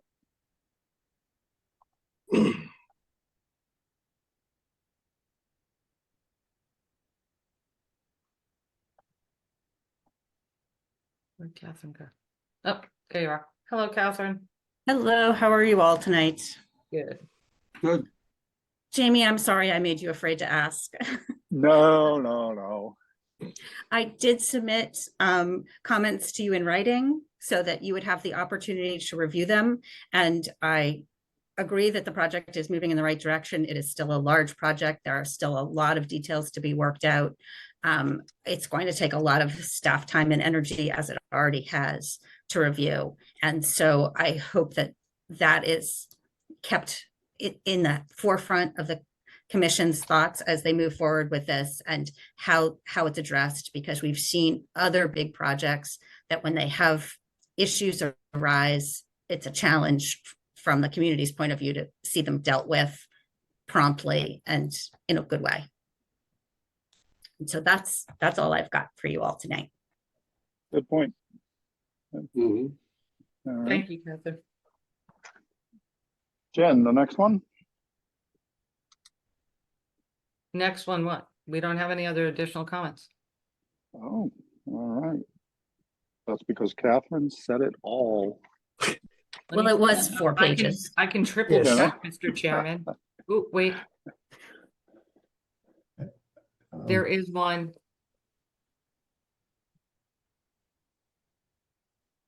Except, that was from you, Leslie, and, that, Hui had held a community advisory committee meeting on May 21st, where the community was present and no comments or concerns were addressed. Okay, perfect. I would like to say that was 2 members of the community, or 3 members of the community that were present, and a number of people from the other institutions. It was not a public update for a public community meeting. And now's the opportunity, if anybody has, it's, I mean, it's a complex project. It's, it's, as you said, Catherine, it's going in the right direction. So that's all a good thing. But you had something? Well, I was just going to, 2 items. I think the idea that this is a complex project, there's a lot going here, going on here. The commission really did a very thorough job vetting the project the first time around and developing a robust order of conditions to make sure that the resource areas and the interests of the act and the bylaw are protected. And, even, with that, with the project, as we've all been saying, kind of going in the right direction, but, reducing those impacts to land under the ocean, moving the building outside of the 25-foot setback, really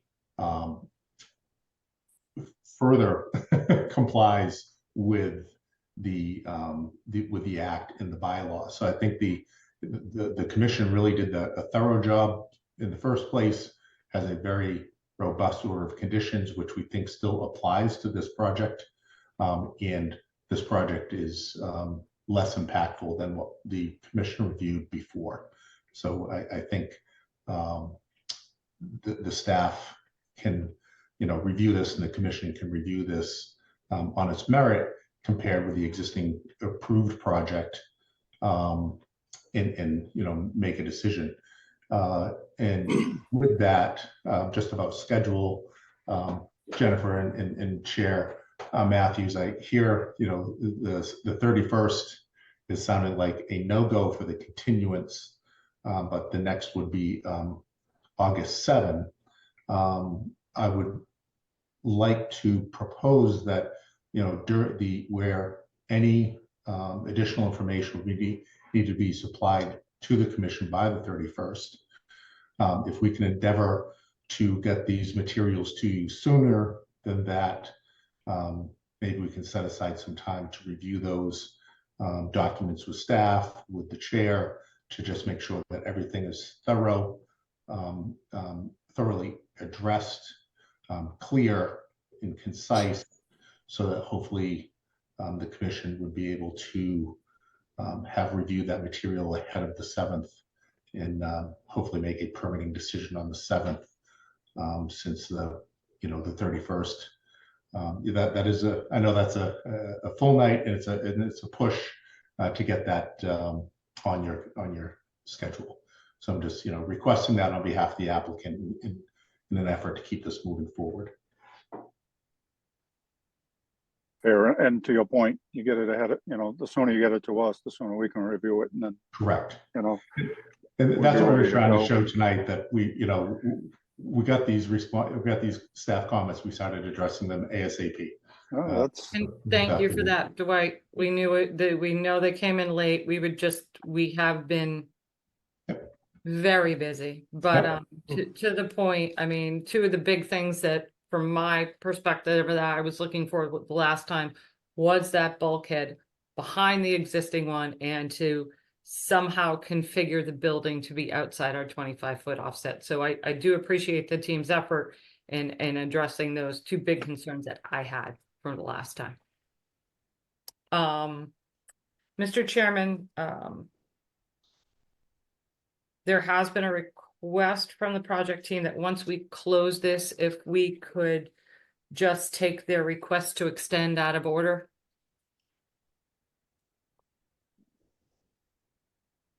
Is that possible?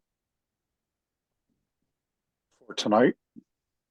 Yes, or we have it. We the have, continuance. excuse me? Are you asking me if we can vote on the extension before we vote on the No, amendment? no, I'm just saying, once we wrap this up, there has been a request by the project team, if we can take the request to extend the order of conditions out of order briefly. That's all. Yeah, I don't see a problem with that. Thank you. It's what we call efficient. Hey, I gotta throw that word in there, you know that.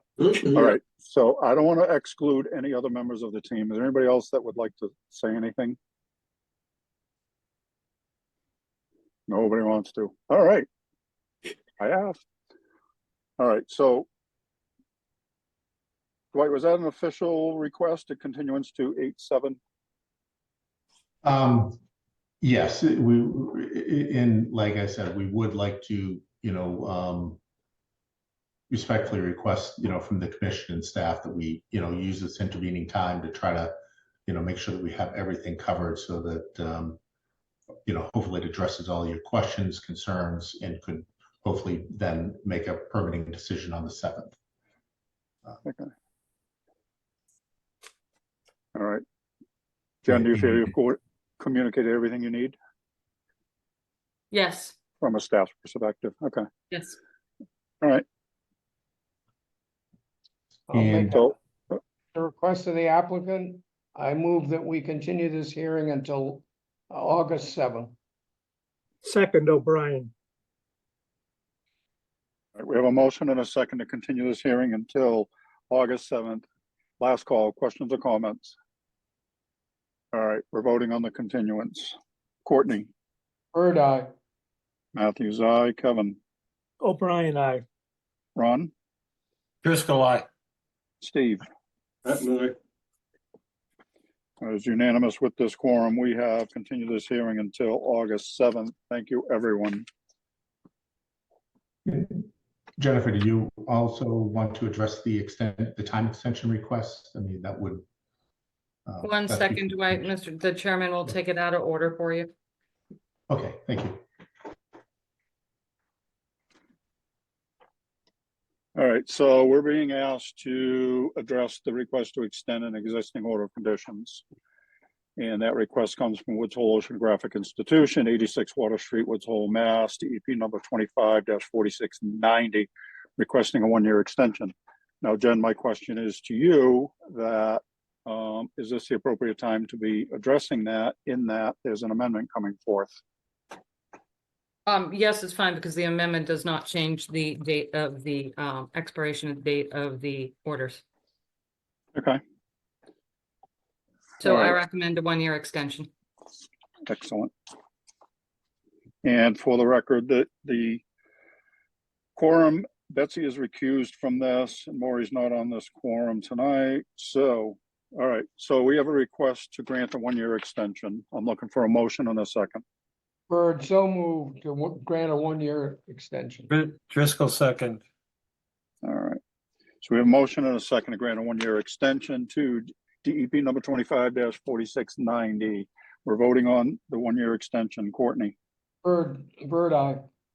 Matthews, aye. Kevin, O'Brien, aye. Ron, Driscoll, aye. Steve. that night.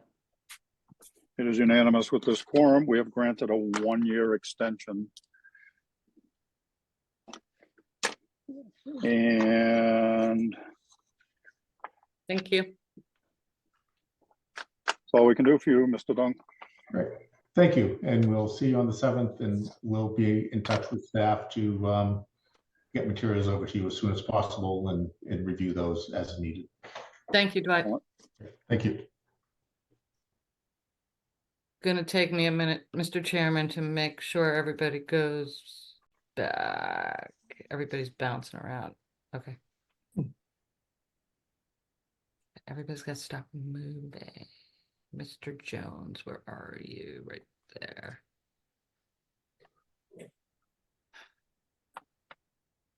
Okay, did I lose any commissioners? 1, 2, 3, 5, 6. Alyssa's here, Betsy's Justin's here, back. I'm here. Okay. Okay, Good. I'm good, Mr. Chairman. All righty. Next up, our continued request to amend an existing order of conditions. James Bushell, 4 Eldridge Drive, Falmouth, Mass. Request to amend the order of conditions for Mass DEP number 25-4929 to permit invasive species management and vista pruning in accordance with FWR 10.18 10B. Jen. Yes, Mr. Chairman, I've promoted Matt Lottenberger from Wilkinson Ecological Design to present his project. Matt, I got word that Bracken Engineering is unable to join us this evening, and you'll be sharing their plan as well? I don't have Bracken's updated plan. I understand they sent that to you guys.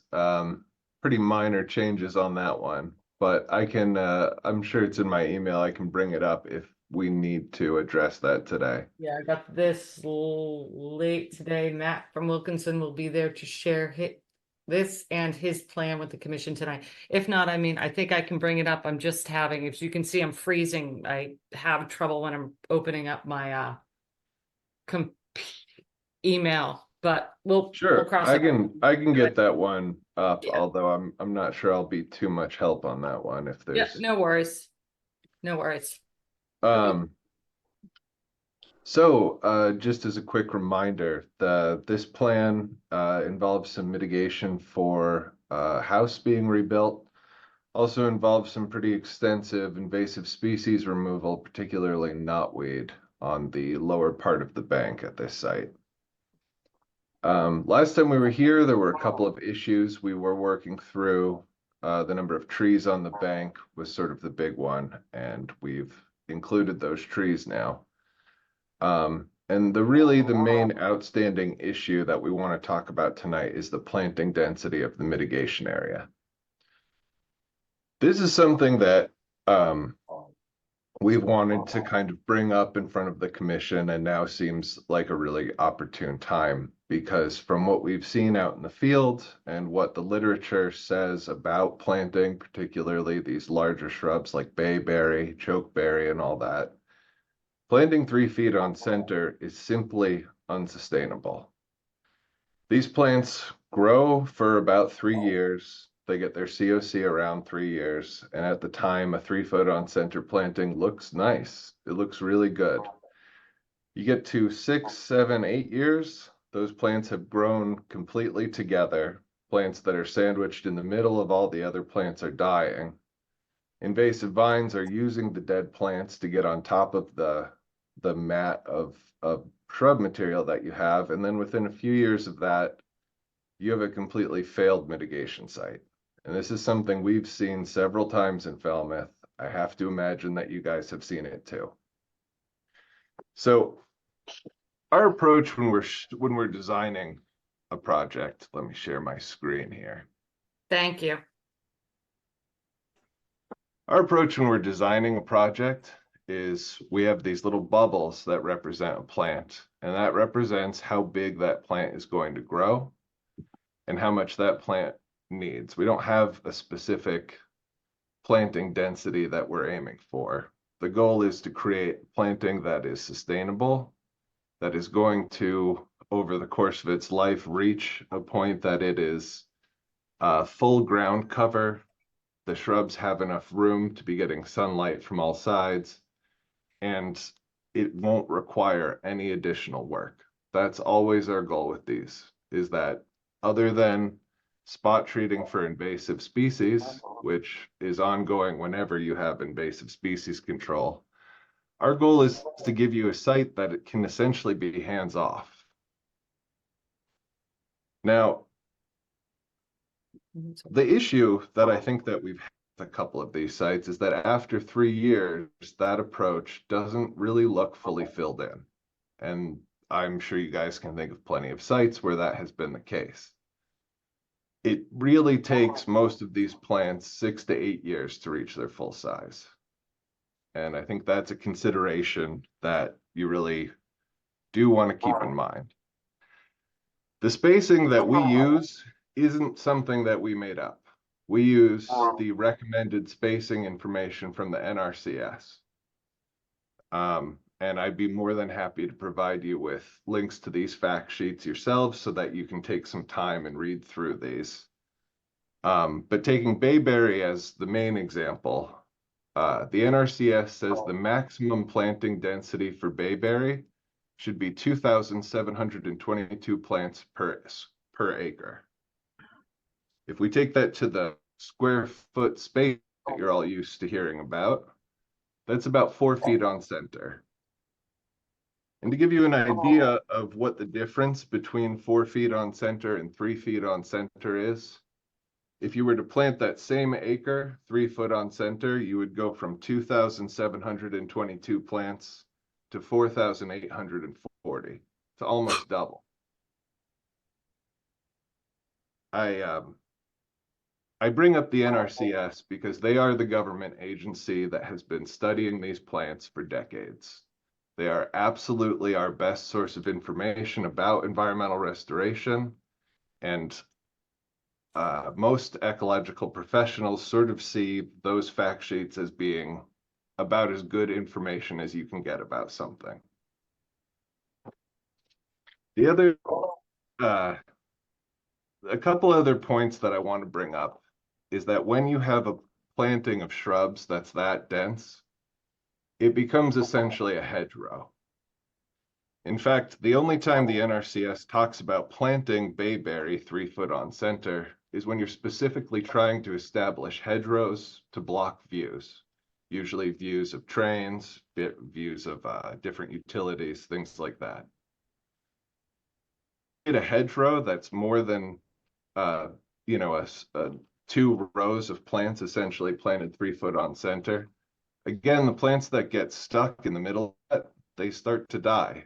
They're just simply unable to get enough sunlight. Then again, you have the issue where now there is some sunlight filtering in where you've got a dead plant. It gets to a area of bare ground that has no grasses or ground cover because until now it's completely devoid of sunlight. And usually the first plant to take advantage of that new little spot is an invasive one. It's usually an invasive vine. All the time we see this happen with bittersweet. And unfortunately for the homeowner, they've got a really nice wall of bayberry in between them and that bittersweet infestation that's starting. So the first the homeowner knows of this is happening is when those vines have climbed completely on top of existing bayberry and are now bringing the whole mitigation is at that point completely grown through the bayberry vines. Sorry, the Matt, please allow me to interrupt you. All due respect, you made your point. Let's move on. You want 4 foot on center, right? So sounds like that my point has been made. I'm happy to comments if that is the chairman's desire.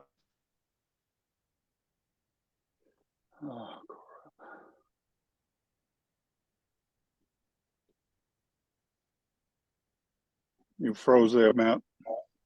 Oh, I'm happy to end my comments there if that's your preference. Thank you. Jen.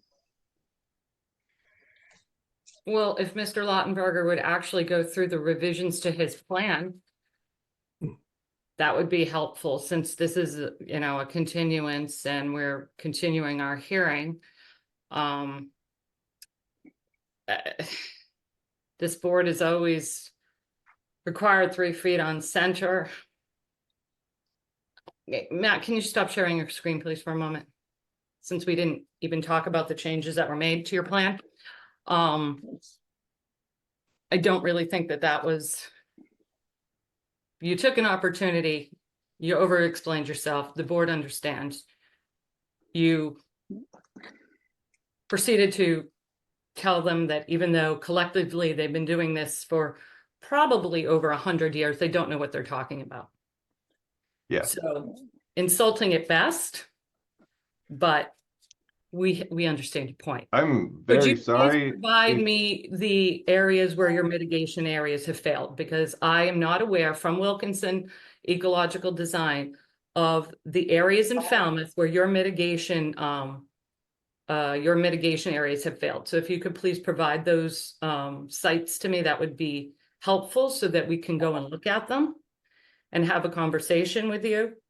That would be helpful. Okay. I do feel the need to respond to that. We're not talking about failed Wilkinson sites. We're talking about new clients who come to us because they've got a totally failed mitigation area on a new piece of property.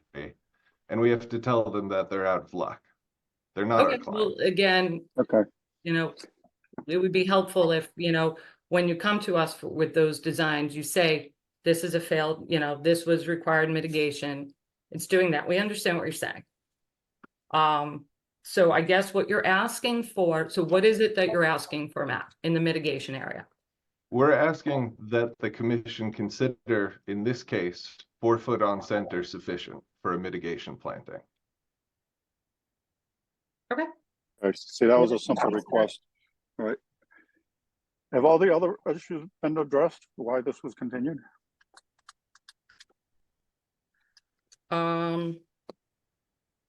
Well, We had there's been still- planning on updating our plan with the existing conditions with red rather than green X's so that the trees that have been removed would be easier to see.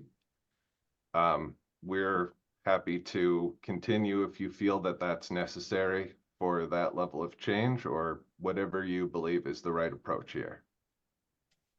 Can you explain to us why the mitigation area on Bracken's plan is 1,444 square feet and yours is 1,366 square feet? Clarify which one is correct. The 1,400 square feet on the Bracken is correct. They had, when we got the calculations from them last time, they had removed square footage related to one of those trees. And then they went back and fixed it because that was the tree that got taken down by the storm. We're happy to update that on our plan as well. So you'll revise your plan to show the correct square footage. Sure. So we need to do that. Okay. Isn't that why we continued? Okay. What about No, showing the the 4 reason we trees? continued before is that you wanted to see where the trees were going. Correct. So that's why we continued. Is that on the plan? Yes. Well, we got a plan tonight at 4:15 from Bracken, and I quite frankly haven't had time to review it, Mr. Chairman. The right, so plan put- with the trees on it was submitted last week. Then what's the one that Zach submitted at 4:15 today? It has the updated, clearer designation of the trees that were removed.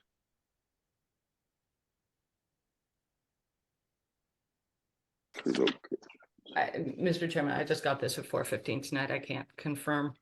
Well, clearly, we're gonna continue this. I mean, so. All right, so we need to review that plan. What else are we looking for? So hopefully we can come back just one more time. I think we just need to make sure the two plans match in their mitigation area. Please identify the trees that have been removed on each site plan. So that needs to be done. That was from today or yesterday's comments. We just heard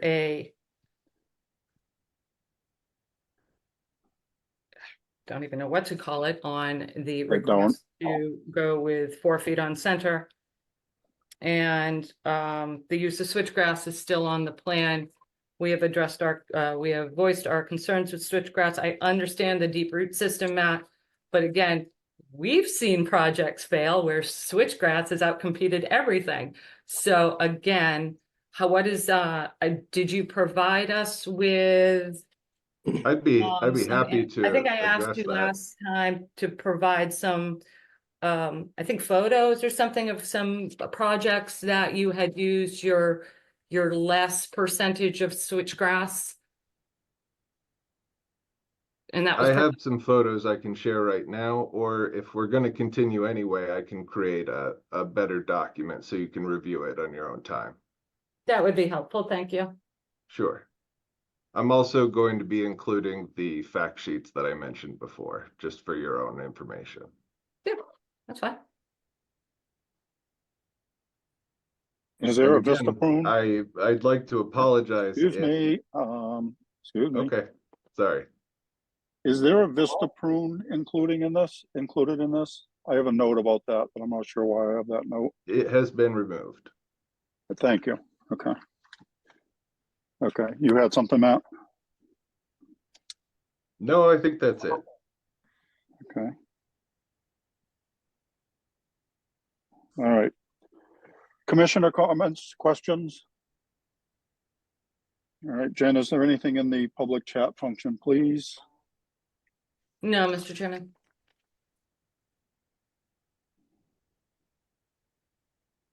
All right, Matt, you have a request for us?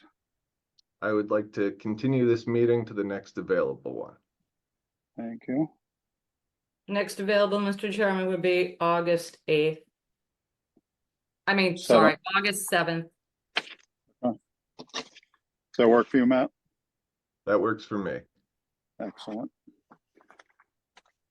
At the request of the applicant, I'll make a motion to continue this to August 7th.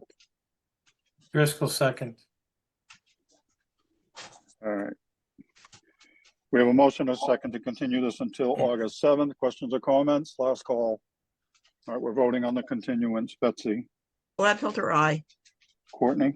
Bird eye. Matthews, aye. Kevin? O'Brien, aye. Ron? Driscoll aye. Steve? Patton, aye. It is unanimous. We have continued this until August 7th.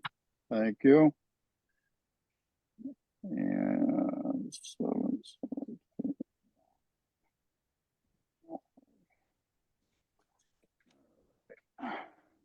bear with me.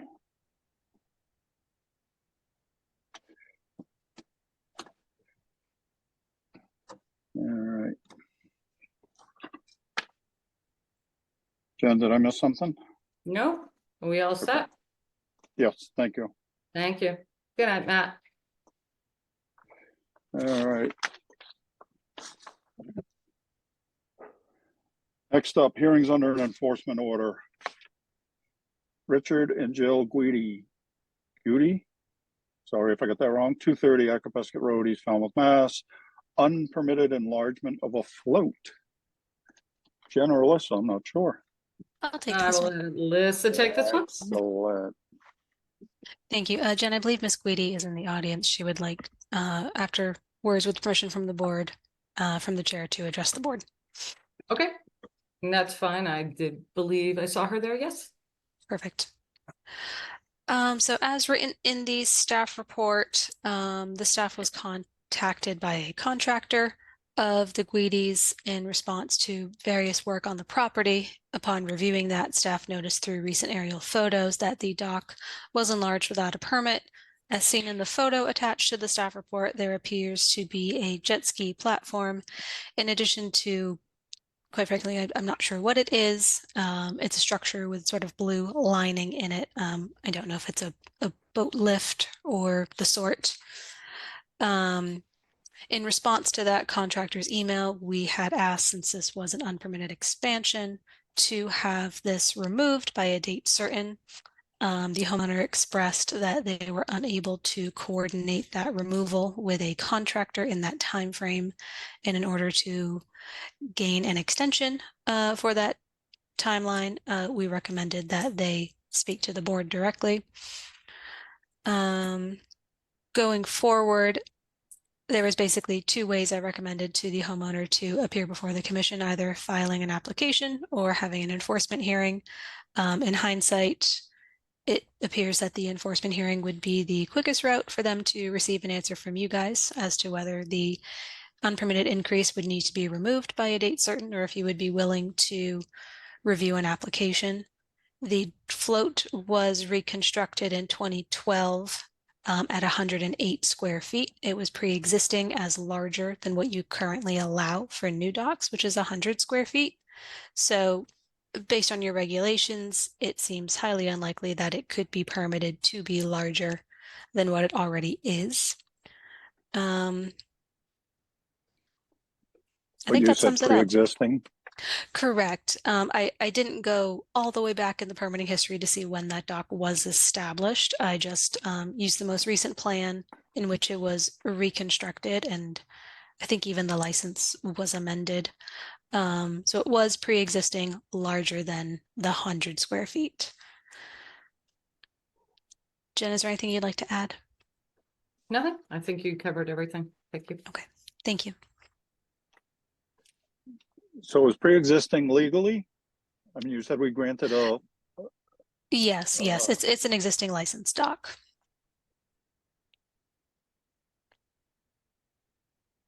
okay. So the existing licensed dock was reconstructed. We allowed it in the approved footprint, which was larger than your current regulations require. Right. And then, as we stated in the staff report, and Alyssa just stated, there's a jet ski float now attached to it and another type of float attached to it.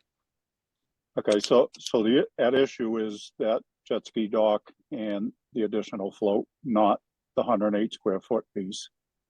Correct. Correct. Okay. Just making a note that it has already exceeded what you typically allow. You know, it was permitted correctly, but there's not really room under the regs to enlarge it. Further. Right. Okay. But so kind of the question is that jet ski dock in lieu of a boat? That would be my question. I don't know. That is We don't really. Well, that's something the board's going to want to decide.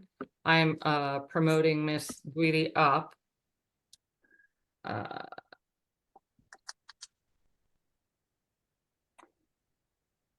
Thank you. Sorry.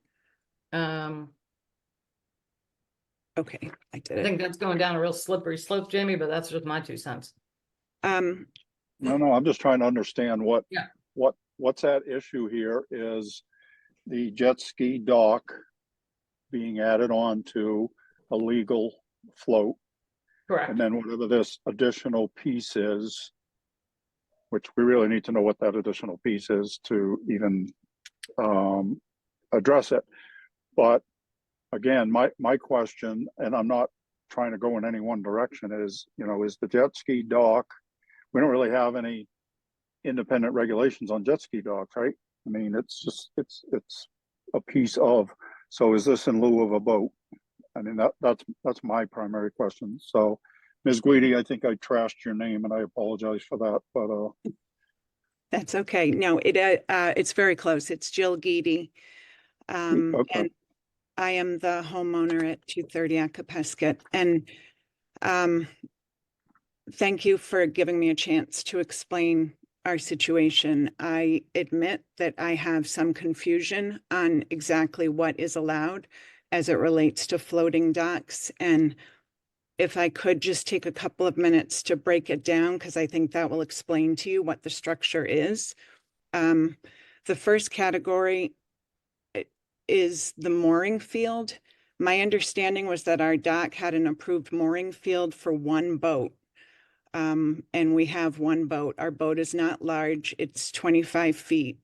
The float that was seen by aerial footage that you weren't sure what it was, is placed directly on that mooring field, and it's a C-pen docking float. It's designed with breathable marine grade rope and system that maximizes airflow. Using this to encapsulate the boat eliminates toxic bottom paint from leaching off the boat into the water.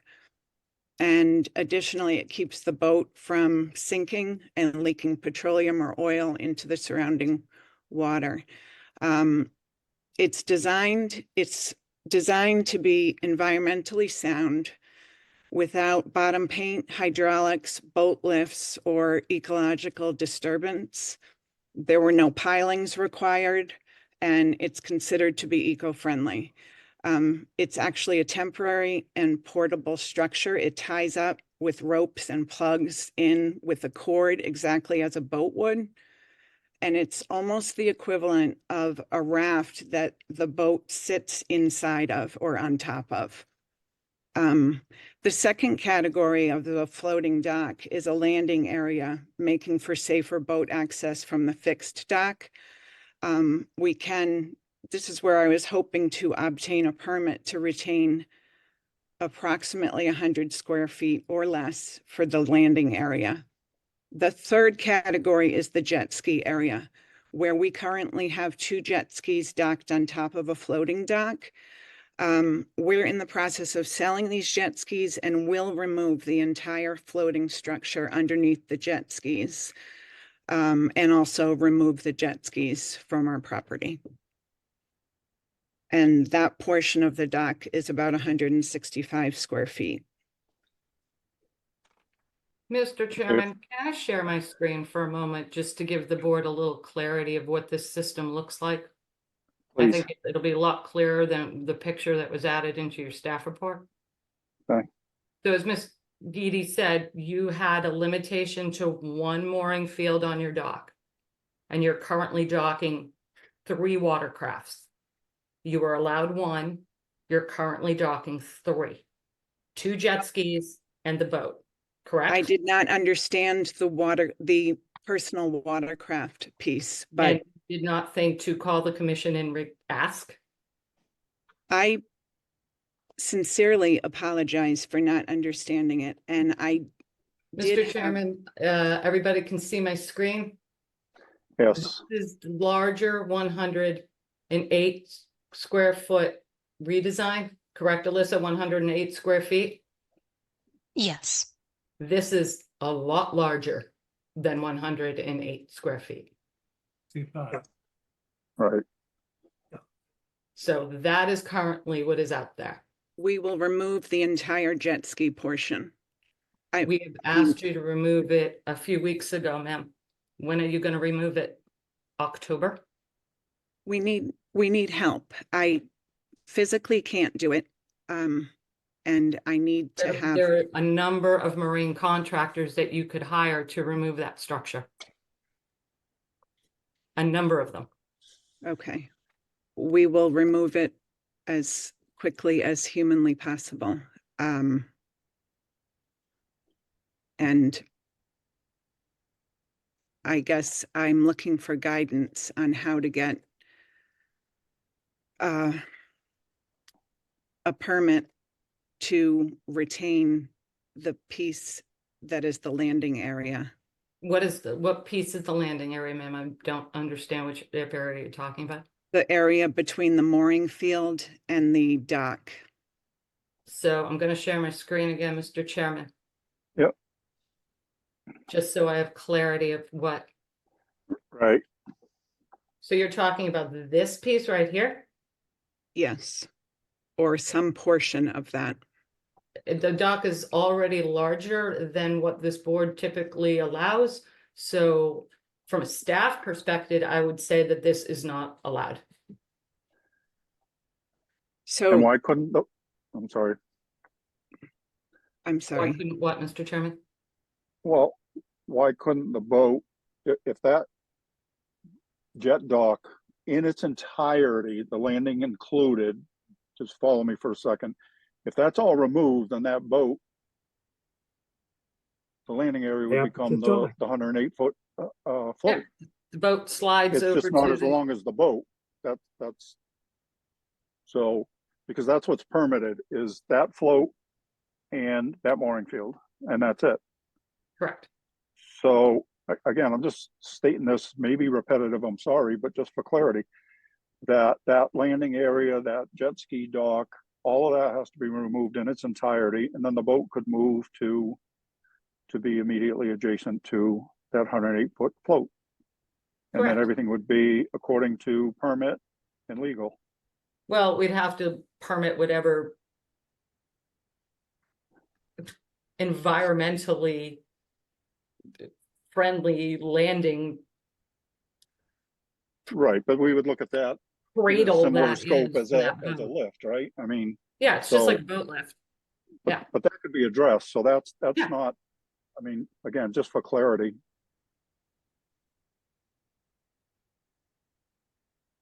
All right. Commissioner comments or questions?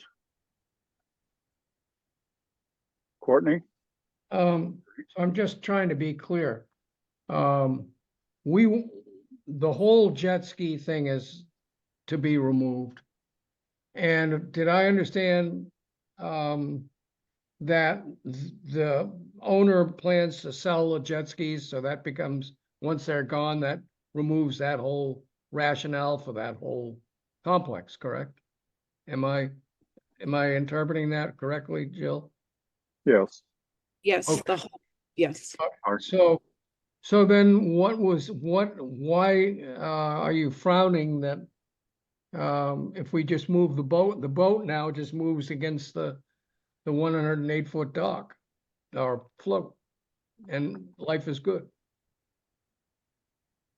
I didn't realize I was frowning, but the dock, those floating blocks that are on the other side of, between the dock and the mooring field or that float. One second, Jill, I'm gonna bring this back up, ma'am, so I can point and you can confirm if I'm pointing to the right thing for you, okay? Okay, Are you talking about this piece right here? yes. So this is what you're referring to as your landing platform? That is, and that's what I was hoping to obtain a permit for, to retain that. Just that landing piece that you just pointed out. Yes. If I may, what's the advantage of having that? It's safer to dock. You can jump off and grab a rope. And okay, and I'm sorry, I'm not being obtrusive, but why is that different than jumping off onto the float and tying it off? 108-foot float. What is the 108-foot float? Is it the actual T at the end of the dock there? Okay. Yes. That's raised. It's not, you can't jump onto it. Mr. Chairman, it's because it's a fixed T and not a floating dock, and this is what we see all the time. These houses have these little That's fine. tiny docks. They want to make them substantially, in the same footprint, but more substantial because they want to put a larger boat on it, and then they can't figure out how to get off the boat onto the fixed T because they couldn't have a float there because they probably can't meet the water depth. Okay, so that's the piece I was missing, is the Yeah. fact that it's fixed versus float. It's fixed So- versus float. Okay, so I'm not saying I agree with keeping the landing, but at least I understand the concern. That's what I was trying to follow. Courtney? No, so is the solution to just make that 108-foot thing really a floating deal, and that's also a problem? I don't know if they'd be able to meet the water depth, Courtney. We would have to do the research and when this dock was reconstructed. My guess is they couldn't meet the water depth, looking at how close that is to the shoreline. Right. And probably went through, Alyssa, do you have off the top of your head when the dock was reconstructed? It was reconstructed under a 2012 application. We granted compliance in 2013. I don't know the reasoning behind it. I didn't look that far. Yeah, I don't know if there was a dock there or if there was a new dock. Ms. Geedy, was there an existing dock there or was this a brand new dock? No, yes, there was an existing dock there.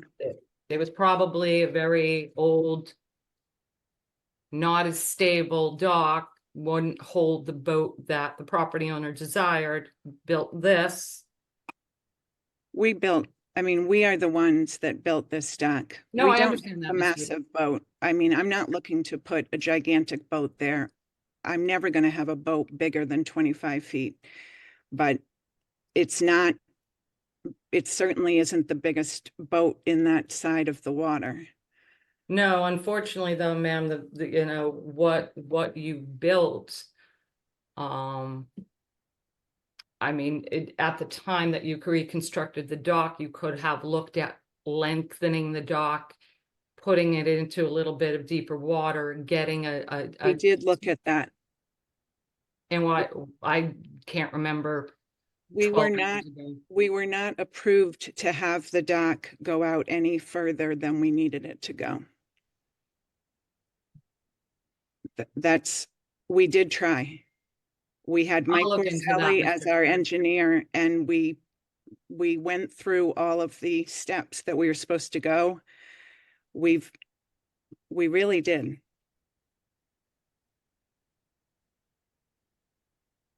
Well, I can't confirm, Mr. Chairman. Right. All right. Betsy, I saw your hand up earlier. No? Yes, you did. How big is that? What looks like a blue pool that you put the boat in? That's 28 feet by 10 feet. The boat sits on top of that. Yeah, I'm a little concerned with that too, because it's basically blocking Sunlight. sunlight. That is just like a 28-foot boat. It's just, I'm allowed to have one boat, and this is sitting underneath the boat to protect my boat and the water underneath. I know you don't believe me, I can tell, but Oh, I believe you're protecting the bottom of your boat, ma'am. Absolutely 100%. I believe that's what that is for. The best That's all I can have, be said, Jenny. I believe it's to protect the bottom of the boat. Unfortunately, Mr. Chairman, I can't jump onto the server or my computer will freeze in order to find out about the fact that we couldn't go into deeper water. I think I just measured it. Alyssa? I did forward the plans to Miss Guidi, so I have them in my email. The dock from mean high water is 43 feet and the water depth is 2 feet. The plan was only revised to show a mooring field based on that very little information. Again, I don't know the history of the permit. I don't know how much deeper the water goes, but it's only 43 feet in So length. absolutely, this could extend further out. Was it done under a notice, Alyssa? Yes. Let me do one thing. Alyssa, do you know off the, I'll get onto it right now. Miss Guidi, we could extend the dock. Could possibly, I don't know. To get you into deeper water where you wouldn't have to have the little cradle. And But if it went longer, that would allow that fixed piece to become a float. and yeah, it could become a float better and it with the would be, boat. yeah, I'm just looking this up. Before I say something that I cannot do. What's the property, 230 Acapasket? yes. I don't, there's no way you're in a V zone way up there. Absolutely no way. I don't think so. Yeah, I don't think so either. It's quite possible, ma'am, that we could get you into deeper water. I don't know. Again, 12 years ago, I've probably seen 1,000 projects since then. I don't know the specifics of your case. It possibly was because maybe possibly you didn't want to undertake the expense of a shellfish survey. So you just, Oh, we did that. you did a shellfish survey Yes. to replace the dock in kind in the same footprint. It wasn't the same footprint. We had to go up and over so that it could be a higher ramp. Okay, Um, okay. I'm just trying to think why we would tell you you had to stay that close to shore, because there was no regulation at the time that said you couldn't go out at least 100 feet and to get yourself into deeper water. So again, I'm not going to comment on why, because I don't know the specifics. I wasn't prepared to go into the history of your dock project. But if deeper water is what you need to get because you wouldn't be able to get a float in this area, it's too shallow, but we definitely would let you go out. But again, you would have to do another shellfish survey. We'd have to lengthen the dock. It would require a whole new permitting process. But to keep that little landing platform, that's probably not going to be possible. So if I really do think you should probably explore looking into getting into deeper water. Because again, what is the system that's underneath your boat? What did you refer to it as? CPEN, What was that? CPEN, CPEN. I'm pretty sure SEAPEN. CPEN is there to protect the fact that you only have 2 feet of water, and your boat probably draws a little bit more than that. Well, So our, you're sitting on the bottom. it's not on the bottom, but No? anyway, Okay. I don't know what I'm asking for. I feel like a criminal for just wanting to. We can talk to you, Miss Geedy. We can talk to you in the office about what your options are. But Okay. unfortunately, right now, unfortunately, you didn't consult the staff, so we won't be able to guide you there. We can completely guide you going forward about how to get you into deeper water and making it a safer docking experience for you. I get it. We don't want you to have CPEN. We want you to be able to float and, protect the bottom of your boat. Unfortunately, at this time, the little docking section has to be removed, or it has to be permitted. And unfortunately, it doesn't meet the regulations because your float, your fixed T structure is already larger than what the current regulations allow. But we can absolutely talk to you about getting into deeper water and lengthening the boat where you can have a ramp and float that makes your docking experience safer. That's something we can explore with you. But unfortunately, the board's probably going to have you remove that jet ski and docking platform sooner rather than later. I don't know. That's up to the board. But there is a way around this. I mean, we can get you in deeper water. Okay.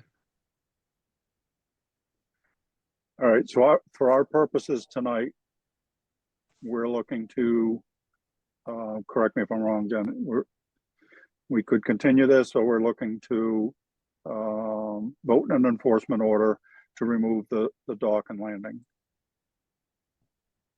Correct. I think the property owner wanted a way to come and speak to the board and request to keep the floating platform. If the board is not willing, so Alyssa, when did we say it had to be removed by? From the date that we sent the email, we just gave a 2-week timeline, so we're past that. When did we send the email?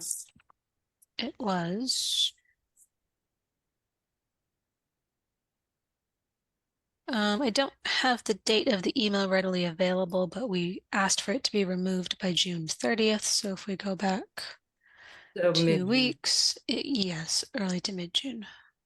So we're 2 weeks beyond the time that the staff requested the jet ski platform to be removed. Okay. Well, we corresponded since then. Yep. And we told the Miss Geedy that, if she wanted to ask permission to keep it, that she had to come and address the board, so that this was the quickest way to get her in front of you. Right. Right. So So it sounds like we need two votes. One is, would we allow the landings part to stay? And then vote for the enforcement order to remove the jet dock for its entirety. Is that, am I saying that right? You couldn't allow it to stay under a vote under an enforcement order. It would have to be filed Okay. as a notice of intent. Okay.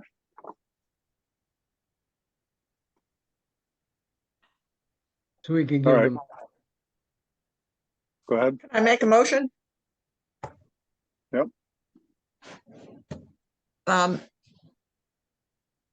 The motion is to issue an enforcement order that this floating system has to be removed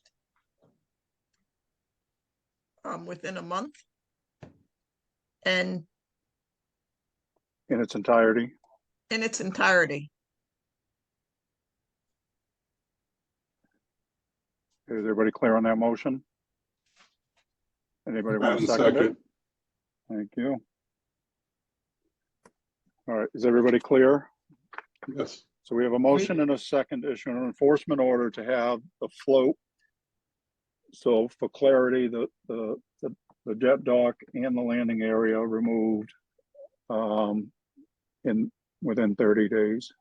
That's the motion. Jen? I'd just like to remind this board that we did correspond with the property owner a month ago, letting them know that this system needed to be removed, basically allowing the system to remain throughout the summer. Just putting it out there, guys. Courtney?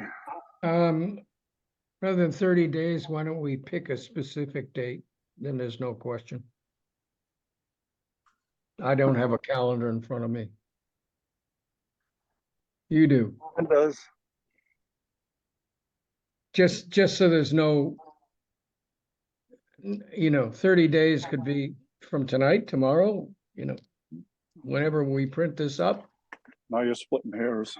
I know. I mean, Betsy said 30 days. Staff would make a recommendation for July 31st. But if the board wants 30 days, it's August 14th.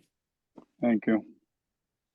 All right, the motion and the second on the table is to issue an enforcement order to have the jet dock and the landing in its entirety removed by August 14th. That clear to everyone? We're Yes. voting on the enforcement order. Betsy? Gladfelter, aye. Courtney? Bird eye. Matthews, aye. Kevin? O'Brien, aye. Ron? Driscoll, aye. Steve?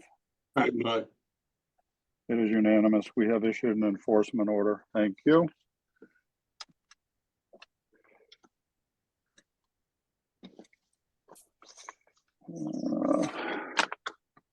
And Miss Geedy, if you can contact our office, we can begin discussions on what we can do to get you into deeper water with a floating dock system. And I'll look into what the permitting history of your dock.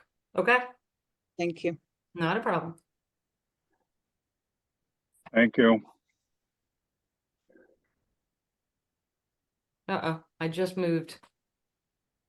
Hang on. I moved Kevin and not Miss Geedy. I have to go find Kevin.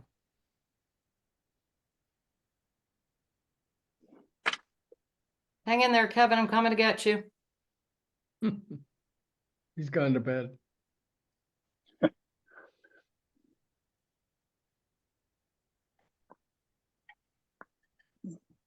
Barbara, if you have a question, can you please type it into the chat? Thank you. Okay.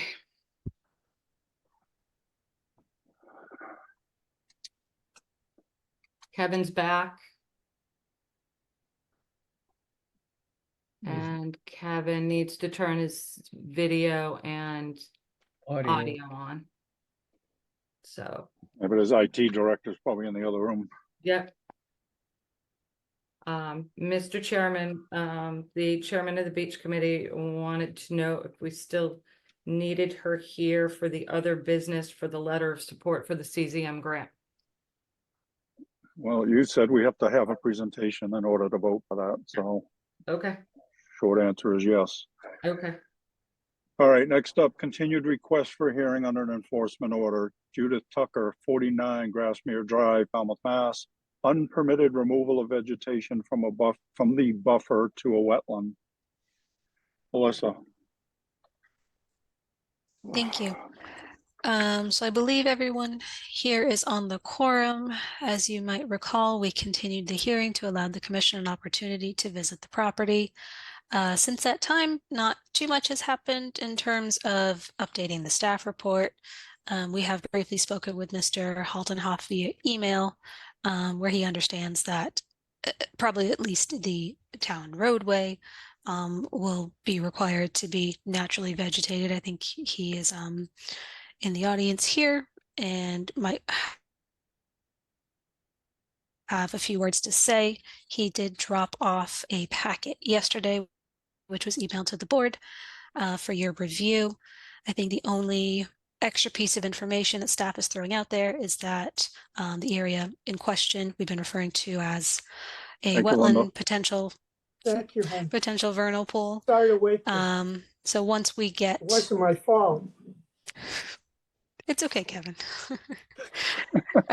So once we get the survey, we'll need to figure out where the zone A and zone B lie, and if we even need to clarify exactly which wetland resource we're working with, or if the area is small enough for planting requirements if the board sees fit. That's all I have. Thank you. So if I may, would we have allowed him to clear his piece of property? If it's within the zone A and it's naturally vegetated, that would be contrary to the regulations. If it was invasive species, correct. If it was invasive species removal and restoration, that might have been different. But probably not just straight removal in a zone A. So what can we really accomplish? We don't even know what the resource areas are. That's why the staff is recommending the commission require a survey to determine exactly to what extent was removed. I mean, the resource area is right there. We know it's a zone A. It's just determining, is that zone A 50 feet or 100 feet? You know, if it's a vernal pool, do we treat it as a potential vernal pool? And I know Mr. Haltenhoff is eager for the commission's input on this, on what the requirements, if there is revegetation to be required.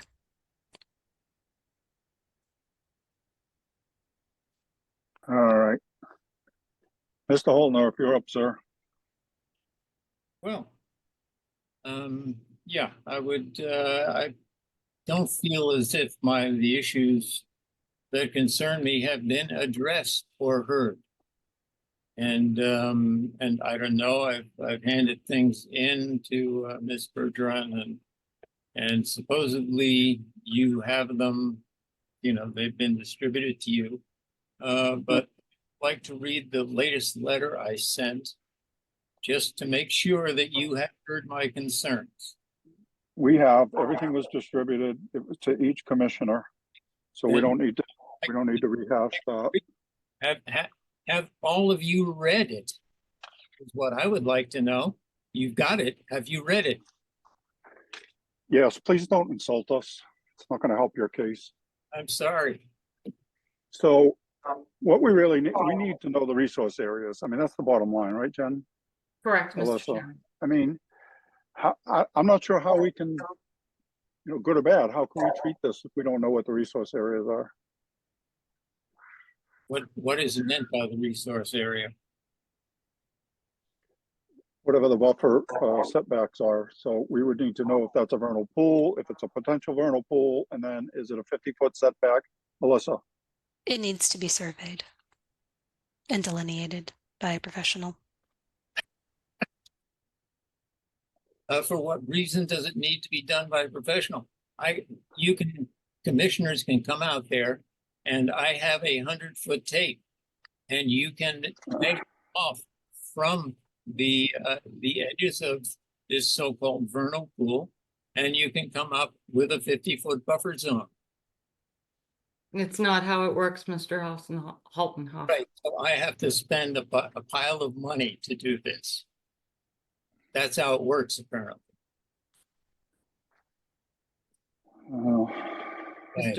Sir, you are required to provide the board with a survey so the board can determine what areas need to be restored, to what extent. Unfortunately, you did work within the commission's jurisdiction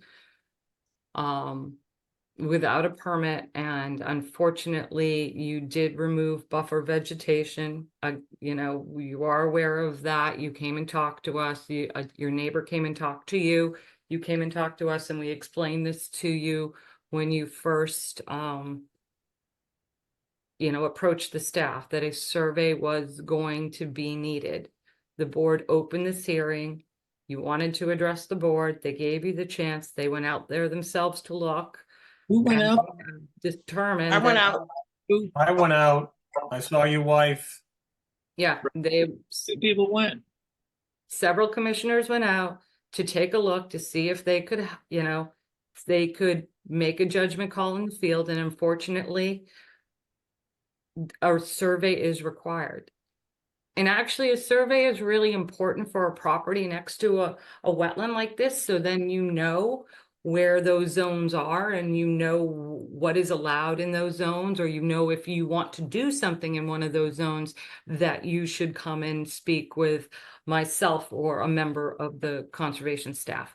I think it's very important for every property owner to have a survey of their property, whether they're on wetlands on the coast or whether you're inland. It's just really good to know where your property boundaries are. Well, I know pretty well where my property boundaries are. I worked as a surveyor for 5 years.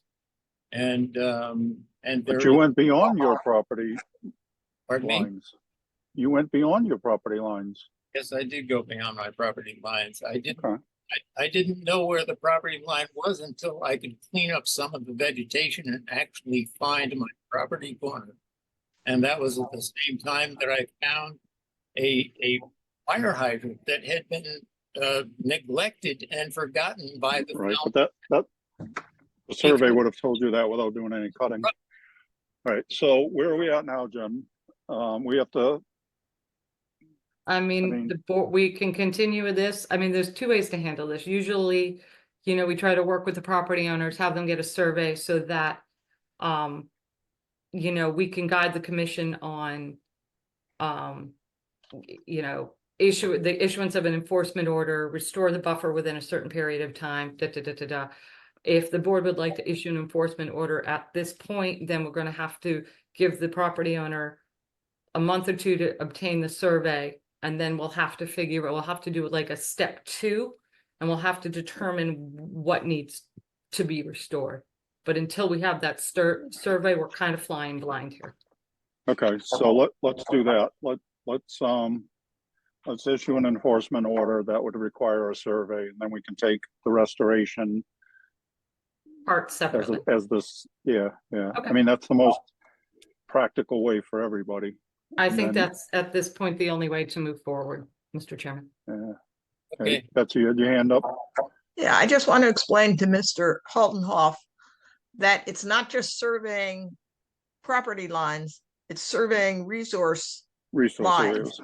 And these kinds of resources, especially the kinds of resources, either a vernal pool or an isolated freshwater wetland, you can't just visually see what the difference is. You have to check where the soil is. You have to determine where the boundaries of these kinds of wetland resources are. And that's what's neat. I mean, once you have those boundaries, you can have a survey. Along with my submissions, I have submitted maps created by my brother with measurements from me.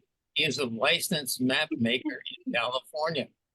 So are you licensed professional wetland scientists? It doesn't take a scientist. You can come out here and see where the wetlands are, and you can these wetlands to see what the extent of the wetland is, or the vernal pool, to use me. And let me get you straight. you are going to require us as landowners to create prime tick habitat on our own property. And given the debilitating and sometimes fatal diseases that ticks carry, you are going to do this on our property. There is a resident that lives about a quarter mile from us who has been Cece LaJoy, who lives at 49 Coleridge Avenue. She has been in hospital since April because of the tick bite. So I just, Mr. Haltenhoff, just because the Yeah, board will let's- require you to restore the buffer does not mean you're creating tick habitat. yes, it does. It is prime tick habitat. That's what it is. You just have to, again, if you look at my submissions, there is a picture of a display case that is on the entrance to the property in the center adjacent to my property. And it is 300 community land, and in that display case, there's a thing, this is tick habitat. Don't let one bite change your life. This is, and again, you apparently haven't read my letter. I asked. We did, and stop already. So you took habitat out that wasn't even on your property. That's the bottom line. So. And I said, I will So- replace that, no problem. So what we're looking to do is we're going to issue an enforcement order, and we're going to require a survey, and then that makes the most sense to move forward. We know what we're dealing with, what kind of habitat has to be restored or not, and plant selections can be based on something that's less tick friendly. So Yeah, right. that's what we're looking for. So I'm looking for a motion and a second to that effect. So moved. Gladfelter. Bird Second, O'Brien. All right. So again, just for clarity, we have a motion and a second to issue an enforcement order that would require a survey done so we can have the resource areas delineated, and then that would help all of us involved to figure out what the next steps should or could be. Courtney, you gonna throw a wrench in the works? I just want to make sure we have a date when that would happen. Thank you. So 60 days should be adequate. No? 60 days for the survey. Yeah, the guys are pretty busy right now. I mean, some of them could probably get it done in a month, but. No, I'm fine with 60. What was that? I'm He's fine with 60. Okay. Fine with 60, so. All right, so everybody understand the motion in a second? We're voting on the enforcement order. Betsy, Gladfelter, aye. Courtney, Bird eye. Matthews, aye. Kevin, O'Brien, aye.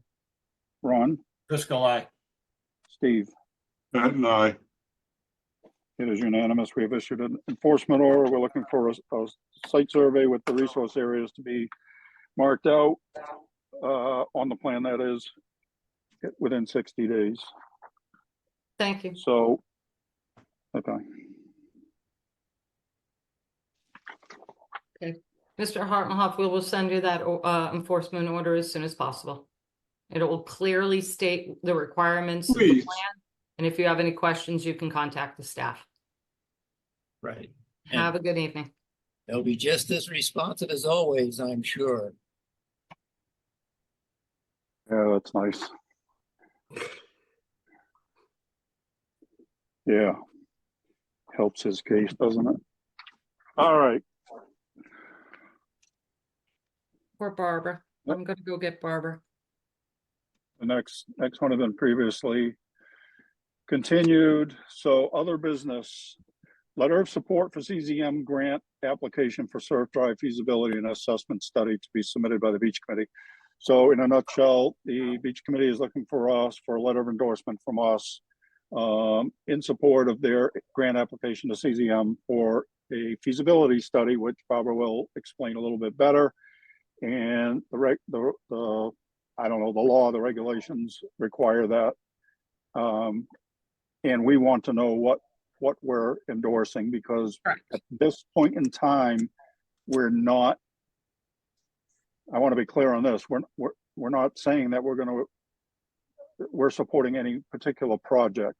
Correct. We're supporting, well, we'll see what we're going to be supporting. Barbara, if you could turn on your camera and your video, we're ready for you.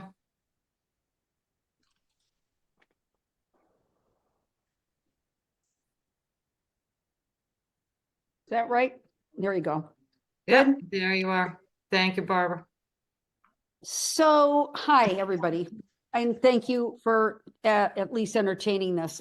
Although I have to say that's a very ominous introduction to this. The beach committee is doing what we're all trying to do, which is we're trying to do the best we can for the town of Falmouth. That said, it's our job to advocate for what we need to do to sustain the beaches. And so with that in mind, we have taken the helm at trying to move things forward with being more realistic in our look at where we're heading and what we can do to slow the process of where we're heading. And so we have asked for help in getting a CZM grant to take the 2020 study that you all know or should know, and which we just represented several months ago or a month and a half ago, to remind everybody what that study said, and to take it to the next step, which is to simply take the whole Surf Drive area and determine anywhere that it's feasible that any type of nourishment would help to slow the loss process. And it's about $170,000 to study and figure that out. And then the next stage, which would be the following year, would be to go for a grant to permit all of that. So that is just to determine what we can do and what we can't do. There are going to be areas of that we can't do anything. There are areas we can. We're just trying to find that out. I keep getting calls every week from someone in the State House saying, do you need money for this? Do you need money for that? And all I say over and over is, none of us know enough about what we can do to make our coastlines not disappear. More resilient. Right. We need you as the state, the Commonwealth, to put us all together, all of us along the shoreline, and get us in a huge conference with every specialist there is to tell us best practices and what can happen and what we need to change at the state level, because we're stuck and we're in trouble. And all you have to do is look at the drone studies that we have and take a look at Minot Beach, take a look at Bristol Beach, and take a look at Surf Drive and see the incredible loss of shoreline. So that's where I'm coming from. I hope you'll let us proceed with this step. I don't want to do battle with Concom. We're trying to do what's best. We're not trying to ruin anything. We're trying to save what we have. Thanks, Barbara. All I was trying to get across was that what we're not looking at tonight is a specific project. We have to be careful of, when we say we're going to support X, that we're not just automatically saying, we're going to grant approval to every permit thrown in front of us because of that. So that's all I was trying to clarify. So, Jen. And just to clarify, Barbara, the 2020 study you're talking about is the Surf Drive, the Coastal Resilience, the Action Committee study along Surf Drive. Yes. And at this point, we had to name a project manager. We have, at this point, put Peter Johnson Staub as the project manager, but I'm sure that it will become the Coastal Resiliency Coordinator's job when that happens. Do we know if that is being posted as a job in the next week? And they expect to have a lot of interest, and they hope to have that person on board in the very early fall. Excellent. Awesome. So, Betsy. Yeah. I'll make a motion to supply a letter of support to the beach committee to apply for a CZM grant. Bird second. All right, everybody clear on what we're doing? We're supporting the grant application for a feasibility study to see what works, what doesn't down Surf Drive. All right, we're voting on a letter of support. Betsy, Gladfelter, aye. Courtney, Bird eye. Matthews, aye, Kevin, O'Brien, aye. Ron, Driscoll, aye. Steve. Patton, aye. It is unanimous. Thank you, Barbara. I'll give you one last thing. I thought you'd all like to know that if you didn't hear, on Saturday, we had a very bad fire on Waterside Drive that incorporated a osprey nest, and it had 3 babies in it. We were able to get the 3 babies out. They were rehabbed at Cape Wildlife, and today we have successfully placed 1 baby in Centerville River, 1 baby in Yarmouth, and 1 baby back on in West Falmouth. And the mothers have Excellent. accepted them. They are now with foster moms. Thank you. Excellent. Nice work, Very Barbara. good. Bye-bye. Okay. Good thank night. you, Barbara. Good night. All right, next up, vote orders of conditions. Kevin Swope, 120 Penzance Road LLC, 120 Penzance Road, Falmouth, Mass. And the quorum is all of us. Getting there, Mr. Chairman. Yep. I just can't wait tonight.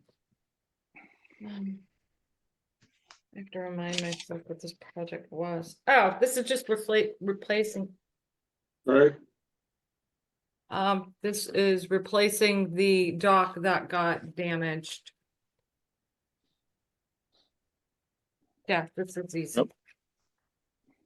It's just reconstructing portions of an existing pier that collapsed in a recent storm. In the same footprint. In the same footprint, yes, correct. Okay, very simple. I'll make a motion to issue an order of conditions as very extensively discussed. Bird second. Very well put.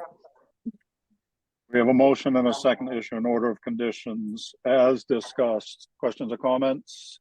We're voting to issue an order of conditions. Betsy, Gladfelter, aye. Courtney, Bird eye. Matthews, aye, Kevin, O'Brien, aye. Ron, Driscoll, aye. Steve. Patton, aye. It is unanimous. We have issued an order of conditions. After that exhaustive one, brings us to Nancy Gibson, 224 Quistit Avenue, Falmouth, Mass. And again, the quorum is all of us. Give me 1 second. I'm just trying to write this as quickly as possible. Damaged dock. All right, now I won't have Quistit.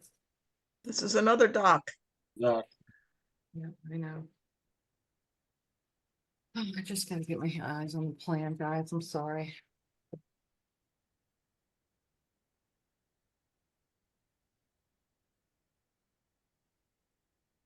I can confirm, Doc. No, they're rebuilding. They're only rebuilding. They're only rebuilding up the center portion Part of it.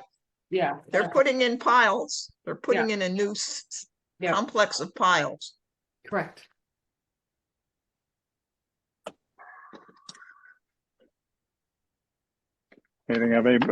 Anybody have anything they want to see in there? All right, I'll make a motion to issue an order of conditions as discussed. Bird second. all right. Another exhaustive review. We have a motion and a second to issue an order of conditions. Questions or comments? We're voting to issue an order of conditions. Betsy, Gladfelter, aye. Courtney, Bird eye. Matthews, aye, Kevin, O'Brien, aye. Ron, Driscoll, aye. Steve. Patton, aye. It is unanimous. We have issued an order of conditions.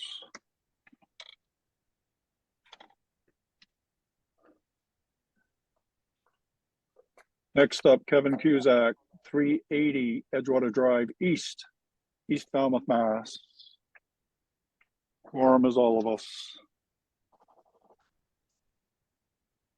Cusick, I said his name wrong, I'm sorry.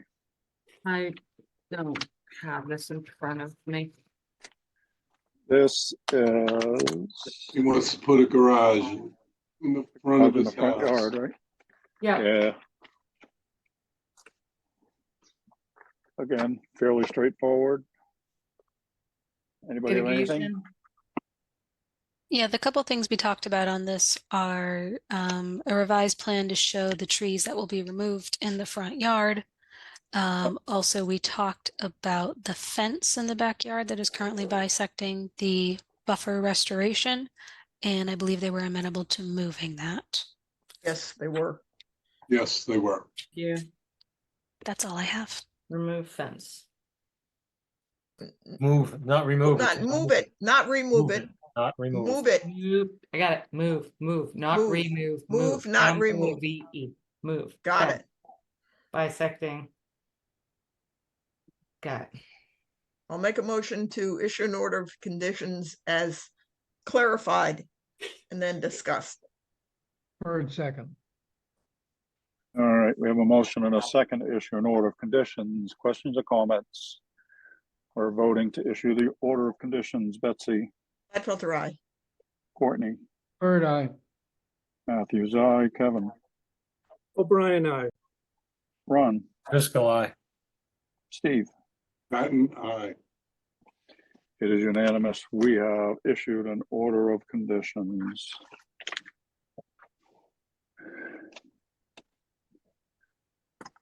Next up, Melissa Pools, 68 Whistler's Way, Falmouth, Mass. The quorum excludes Betsy. How close to the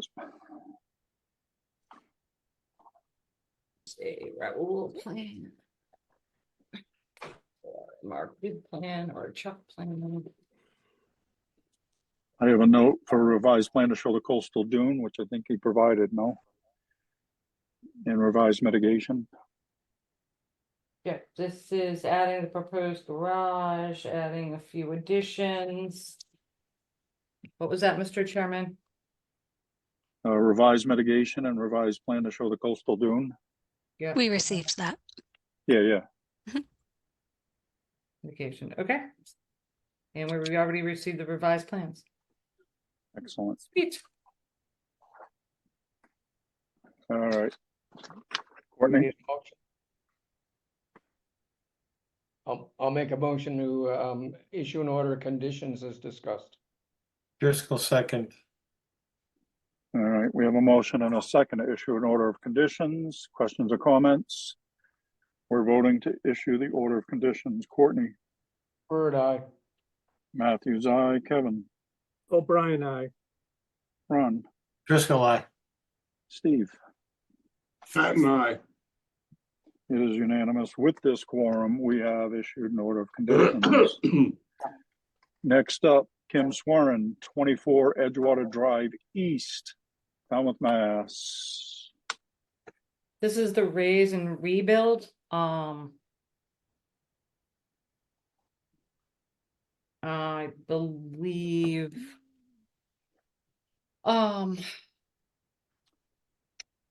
Brad from JC Engineering addressed all of our concerns, did a complete redesign, and now the project meets our current setbacks and regulations.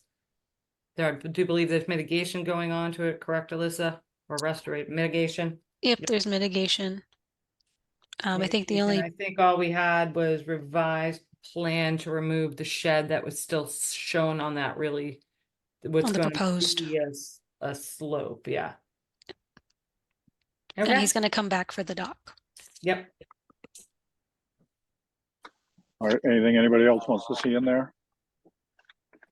All right, what are you thinking?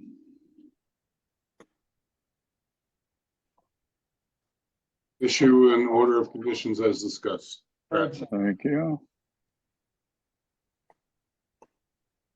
We're slow tonight, come on. Somebody want to second it? Second. Thought I already heard a second. Steve will make a motion and second himself. Oh, This is not my first board meeting tonight. Sorry, oh, I it's think your Barbara latest. was on our third or fourth meeting of the day. Ugh. All right, we have a motion and a second to issue an order of conditions. Questions or comments? We're voting to issue the order of conditions. Betsy, But I'm not on this one. you are on this one. All right. Gladfelter, aye. Courtney, Bird eye.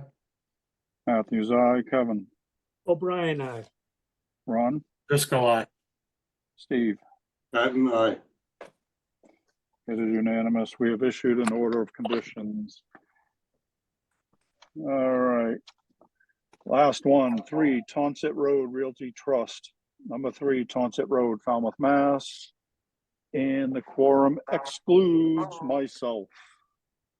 So this is the second Pool. story addition above the garage, a pool, a patio, some modifications to the deck.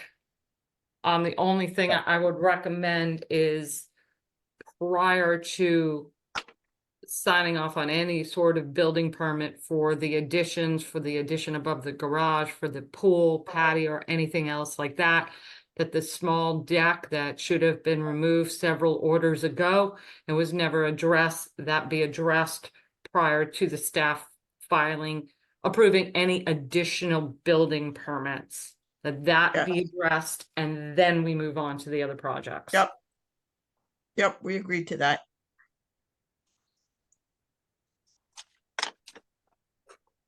So I'll make a motion. Oops, go on. No, go ahead. Make a motion to issue an order of conditions as discussed. Driscoll, second. All right, I heard a motion in a couple of seconds. Any questions or comments? All right, you're voting to issue an order of conditions. Betsy, Gladfelter, aye. Courtney, Bird eye. Kevin, O'Brien, aye. Ron, Driscoll, aye. Steve. Patton, aye. It is unanimous. You have issued an order of conditions. Just the last reminder, is no meeting next week. Oh. Thank you. Yeah. And thank you guys for your patience tonight. Was not an easy one, but No, it was not, and it was not persevered. necessary not to be an easy one. Well it's done, Mr. Chairman. rather insulting, but move forward and do what we can. Last motion, who wants it? Bird, I'll make a motion to adjourn. Driscoll, second. Gladfelter, aye. Bird eye. Matthews, aye. O'Brien, aye. Patton, aye. Unanimous. Ron, we skipped you, or I didn't hear No, you. he said it. Oh, yeah, He said that it. was Said it. He was a he double- slipped might it have- in. It was a double eye. I'm sorry. Aye, aye, aye. I'm not gonna All skip right, one. it's unanimous. We're adjourned. Thank you, everyone. Night, guys. Good night, everyone. Jamie, Yes. I'm gonna give you a quick call. Sorry, Call to the principal's office. not you. Bye, guys.